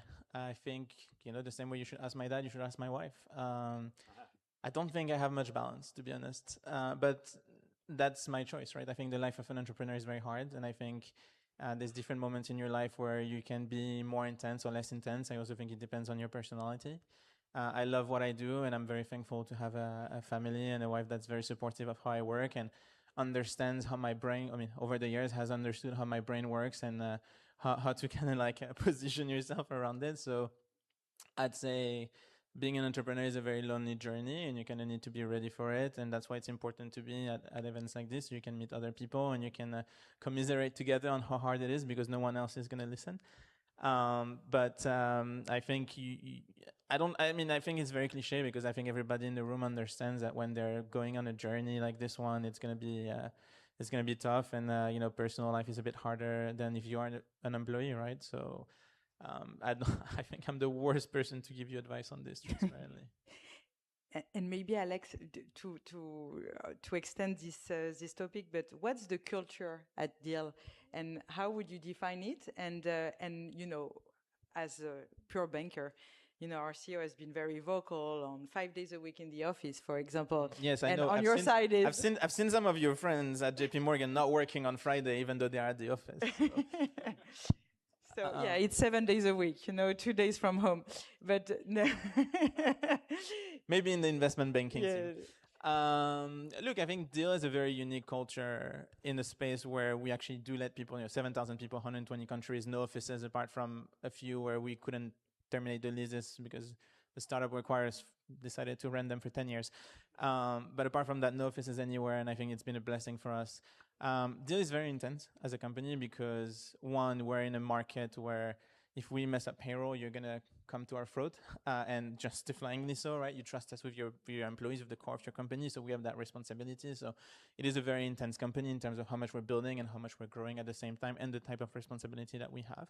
But it's also, in my opinion, one of the best places to learn, right? The ownership, the accountability that you can get, the pace at which you can move, the tools that are available to you, the support that you usually get from executive to be able to get stuff done, I think is unmatched to any other company. So if you are in a moment in your life where I do think moments in time are important. I think most people are not built to do this for their whole career, but if you're in a moment in your life where you want to do amazing things and you want to build really fast and you want to get stuff done, Deel is an amazing place to be. And I think this type of culture, in my opinion, is very top-down led, right? Like if you see your team, if you see your CEO, your executive being super hands-on and caring for your customers, then you're going to do the same. And this is the type of company that we are. Great. But you should ask my employees, not me, right? Yeah. We'll cross A lot of check. people you need We'll to ask cross check. questions to, We'll cross check later. Hi, I have one question. So, what were the most important qualities of your first 10 hires at Deel? That's a really good question. Actually, most of them are still at the company, which I'm very proud of. And actually, to double down on that, even more than the first 10 hires, most of my leaders, actually, a few of them now I'm parting ways with, but a lot of my core leaders from the very beginning are still here today. The guys that helped me sell to 1 million ARR are now at 1.5 billion ARR, and are still some of the same people, which is really amazing to see. I think the core quality, apart from like speed, being on top of things, is really accountability. It's the people, like that's what I look for the most. It's, usually when you get to Deel and you get to me, you're gonna, in the interview process, usually you have the skills to be here. The question is more like, do you have the, for lack of better words, guts to be here as well? And I think accountability is kind of like the most important thing. And what I mean by that is like, when I work with people when I'm able to say like, I actually know they got this, not only do they have this, they're going to do it better than me, then this is the type of people I want to work with, right? I want the people that's like, close your eyes, don't think about it. And ideally today or tomorrow or not next week, it'll get done better than you could ever have done it. That's what you should be looking for. Hi, my name is Rodrigo. Thank you so much for putting this event together. It's amazing. Sorry, Alex, this question is not for you. So Virginie and Ishai, as a very early stage first-time founder, and every company is pitching AI into different sectors, industries, and etc.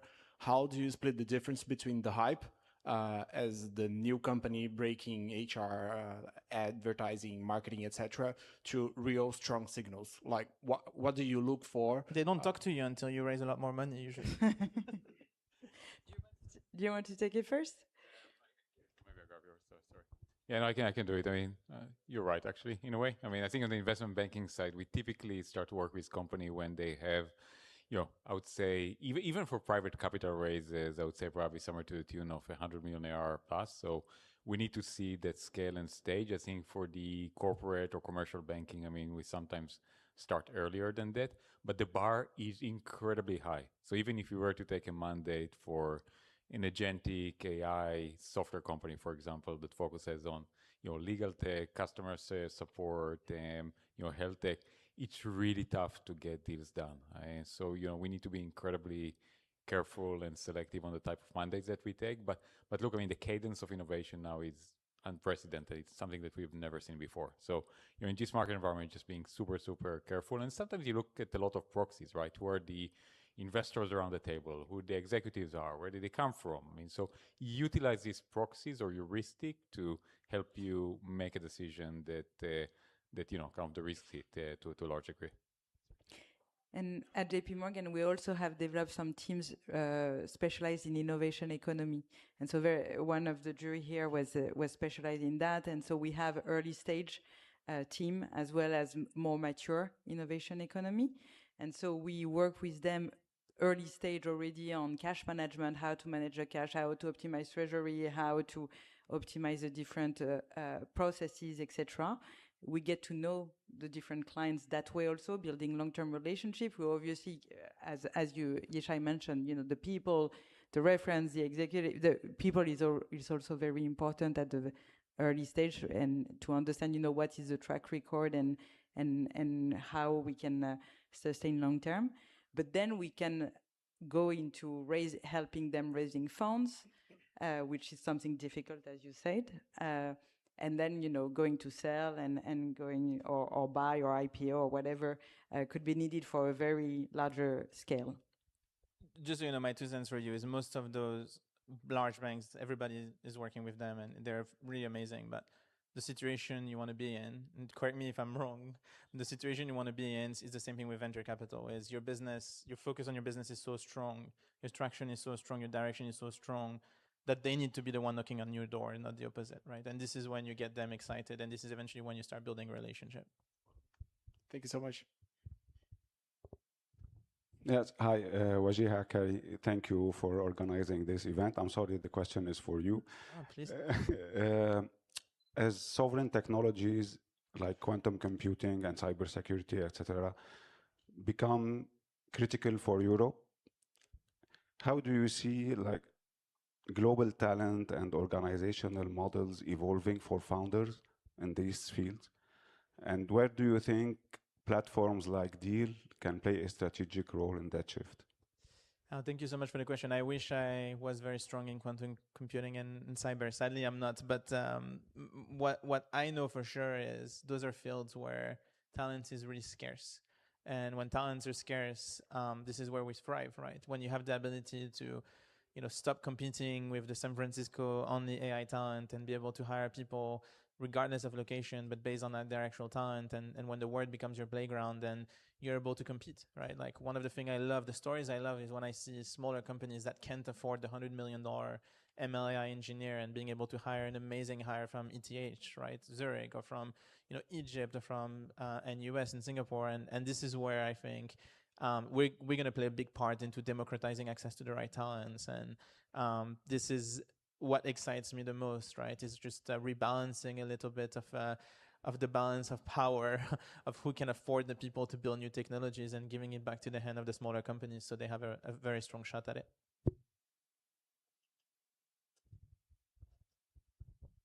Are we good? All right. Yeah. Let's do 2 and Sami, then they don't have a choice. They need to finish up on the jury side. Otherwise, it's going to be cheese jokes, guys. So, questions, please. Let's do 2 last ones, and then I'll go get them myself. Yeah. Hello, my name is Daria. I'm from Evolve. My co-founder Stan presented today, which I'm very proud of. Thanks for the event, of course. And the question is to the 3 of you. Where do you see your companies in 10 years? Oh, I'm going to let them answer first. That's going to be fun. First, ladies first. Well, JP Morgan is obviously a huge bank, very tech-oriented. We're around 800 billion market cap. We're investing 17 billion every year in technology. And the wish of JP Morgan is obviously to be a global bank, very innovative, very tech-oriented, but also under strict regulation in order to be well-equipped to partner with our clients. So I think we have a phenomenal leader, Jamie Dimon, who has been at the bank for 22 years, and he's already brought this company as an amazing bank. There will be, he's continuing here, and we'll see what happens. He's 70 years old, I believe. But the company, there's no reason why it doesn't continue to be that strong, innovative tech, and continue to grow massively into new markets. And sorry, thank you. And maybe just to augment it very quickly. I mean, it's very similar in a way. We're spending about 12 billion a year on IT, out of which we spend somewhere to the tune of 3 to 4 billion on software. I mean, if you ask me to kind of look 10 years into the horizon, I'll probably say we're going to be much more efficient, meaning that less people and potentially even significantly less people. So today, just to give you a sense, we employ more than 200,000 employees. But I think you can actually do more with less. And then secondly, I think the whole notion of buy versus build in large enterprises is going to move more into the spotlights, because you now have an opportunity of almost like looking at the workflow from a first principle perspective and think about what you can automate, how you can potentially replace, augment, drive cost efficiencies, revenue efficiencies. So I think the whole notion of FDEs is something that we see much more embedded now in workflows. But thank you. And for us, we're very much stepping up for becoming the global infrastructure of work, right? We're building a lot of the foundations that needs to be there, whether it's payroll engines around the world, payment licenses, and the full stack, so that you're going to be able to grow with us. So, I'm fully bullish, and I think generally this new disruption with this new technology and AI is going to be a huge game changer for us. And our cap and north is how can we help the most people? Today there's 1.5 million people getting paid on Deel. I would like to take this to 100 million, but let's say first, 10 million should be our next goal, and hopefully we'll get there very soon. All right, last question, and then we can go, I think. So the last question will be from me. I'm just in the middle. Hello. Hello.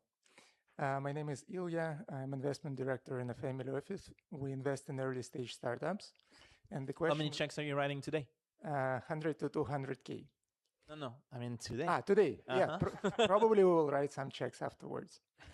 And you heard him, huh? He's here in the middle. Yeah, I'm in the middle. And so the question regarding whether Anthropic or Claude, or OpenAI will repeat everything startups do is very, very vital for us, because we should make a decision whether to invest or not. And what I'm interested in is, how do you make decision regarding innovation versus acquisition regarding the deal? So what's your strategy? My de facto here, which is maybe not the best, but it's my mental framework, comes down to one, how big do I think the market is? But more importantly, and maybe people would maybe disagree with me, is how excited am I myself to work on the problem? I'm the chief product officer of the company by design, right? So if I know that when I'm excited about a problem, I'm going to go very deep and build the best thing in the world. I know that when I'm not, I'm just not going to be able to build the best product in the world for my customers. So what I usually look for is people that have the same drive and the same passion that I would have for the specific market that they're going after. And I think that's how you drive innovation, right? You're talking about Anthropic and OpenAI. If they don't have people that care very, very, very deeply about the problem they're solving, and they're just hiring some PMs that doing it because they're being told to go after this market, they're going to fail in the category, right? I think it all comes down to the passion that you have for the product you're building, and that's what I'm looking for in M&A, and that's what I'm looking for in investments in general as well. And if I have the passion to build it, I'm going to build it. If I don't, I'll find the next best person to do it. Thank you so much, everyone. Thank you. Thank you.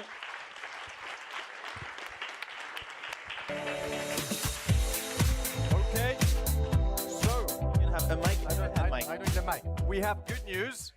The deliberation is finished. The judges are on their way up here, so please stay seated, don't go too far. And also, after we announce the winners, we have a surprise for you downstairs. Now, there are two staircases that go downstairs. One just behind the bar. You land yourself in the toilets. That's not where you want to go. So you have to go as if you were leaving that way, and then there's a windy staircase. So after the winners are announced, please meet us there. We have a surprise for you. But for now, stay seated, and I will invite Alice, Philippe, and maybe a few more to announce the winners shortly. Stay tuned.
I caught the sound team by surprise. So we have the judges. Can we have them all sit up here up front, please? We are about to announce the winners.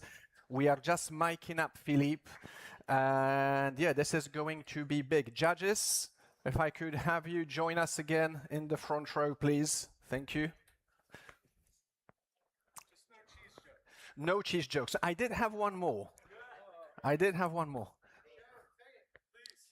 Do you guys really want it? Okay. What kind of cheese would you use to hide a horse? Mascarpone. Thank you. Come on.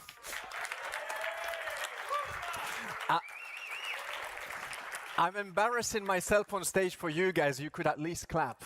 Okay, the miking is almost done. I'll get off the stage now, and Philippe will be here for a second. Do we have Alice nearby? Do we have all the judges in the front row, please?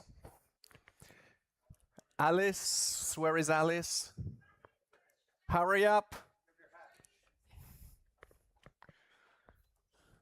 She's shouting from upstairs. I see her. She's coming. Okay. All right, Philippe. All right. Sorry, guys. It has been very long and very difficult process to choose the winner for this year. What do you want? It was really not easy. So we're gonna have 5 winners. Only, if we can say only, but 5 winners. And there will be a few more mentions for some startup that I think that we really loved. It was a very difficult choice. We have difficult judges, I don't know, like, what do you think about this company you invested in? I don't remember. We did that? This can happen. So I'm going to call Alice, that has been managing this project from A to Z.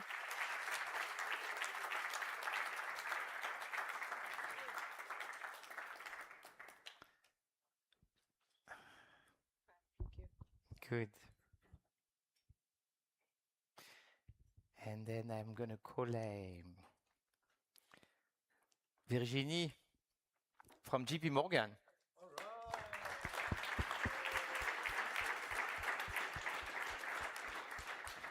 Okay.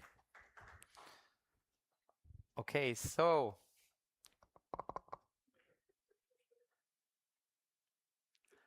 I need to have the list. Tu n'as pas la liste? I don't have the list. I think I remember. Yeah.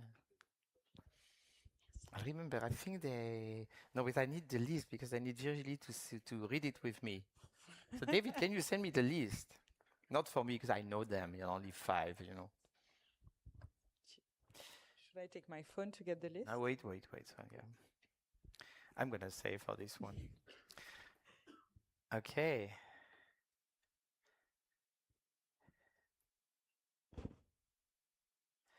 What was very interesting is that, they, on the healthcare side, so interesting. We finally not going to have a winner in this section, but it's really great to see how AI can help in this domain.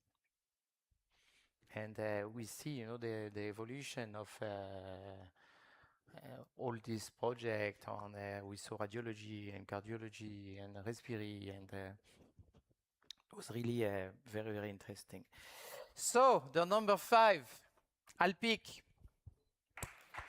We are the champions, my friend, and we'll keep on fighting till the end. We are the champions. Pierre-Louis, enchanté. Bravo, félicitations. A word? Well, thank you very much. It was an amazing competition, great startups. Thank you to the judges, and thank you to to Alex, who also supported us since the beginning of Alpic, and thank you, Philippe. Super happy, super pumped. Thank you, guys. Bravo.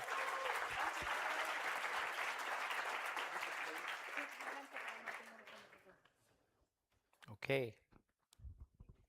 You can stay on. I'm going to take a selfie. Philippe. Oui. But what about Virginie? I'm there. I'm there. I'm in the box. So, and the number 4. Who's the number 4, Virginie? Accelerate 8. Accelerate.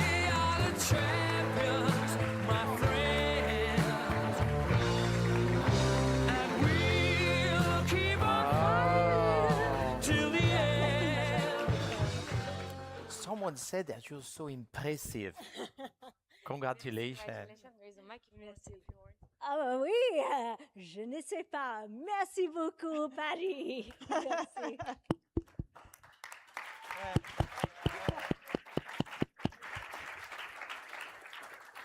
You need to make a photo with this check. Come on. We are going to do a group picture with everyone, but we can do one by one as well. So if you guys want to do one by one, Go feel next free. to your colleague. Winners. Keep the check with you guys. We give only one, huh?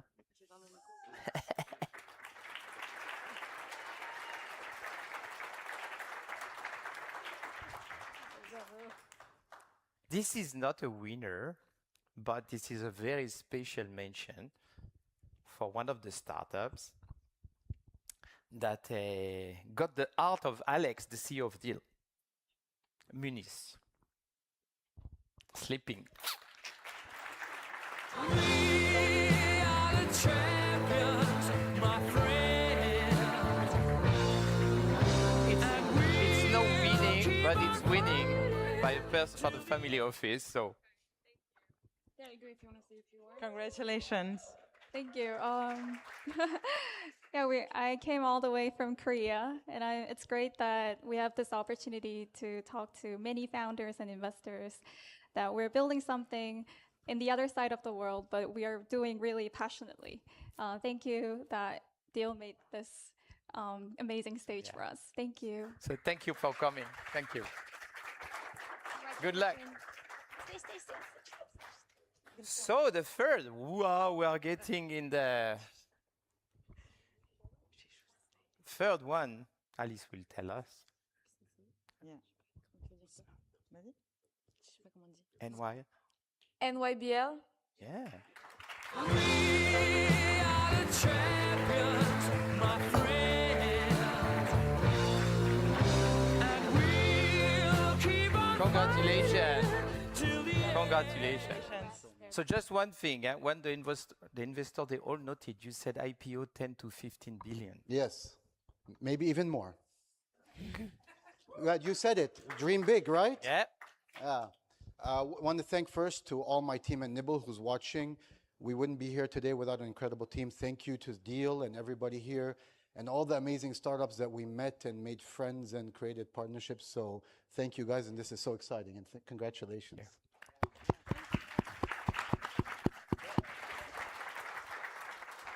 Now we're getting to the top 2. And to know who is going to be the first, the second, it was pretty complex. Took us time, to say who is going first, who is going to be second. These 2 companies have insane characteristics and numbers. Sometimes you look at it and you say, wow, is it real? What they're doing? And what it is. So number 2, but not the least. Smart bricks. We are the champions, my friend. Congratulations. And we'll keep on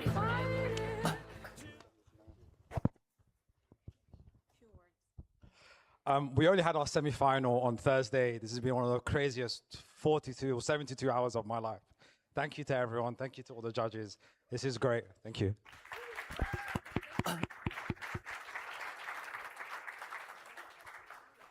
So now it's number 1. The big winner, if we can say that, the FIFA. all good. But as you know, the prize is to have one of our VC partner, Deel family office, that one top tier that will invest in you, and you will see this term sheet, and the quality of our sponsors network is going to help even more. So that's very important one.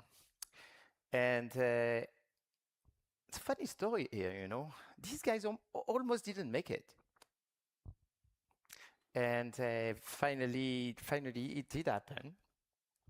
And I got the chance to meet them before. And I appreciate this company because it's an example of resilience, of the people, of the founder, of all what they did with completely crazy numbers, almost like Deel. And the company is Zeely. We are the champions, my friend. And You see, Zeely, they all come from Ukraine, but from like 10 or 15 different countries in Europe. The war is there, pushing. But a lot of people still in Ukraine, right? Yeah, we have around 50% of our team in Ukraine right now, building the product with us, growing very fast. And I want to say huge thank you to Philip, to Alex, to Deel. I think it's a huge motivation for us and a very, very big and important example for our company.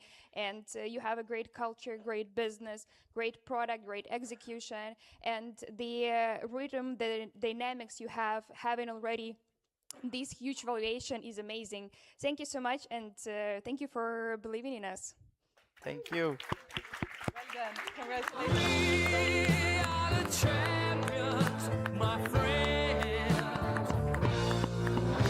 And we'll keep on fighting till the Okay, so can I ask the judges and all the winners to come up for pictures, and everyone else follow the dancers? Yes, you heard right, the dancers. And see you all next year for the pitch. Woo!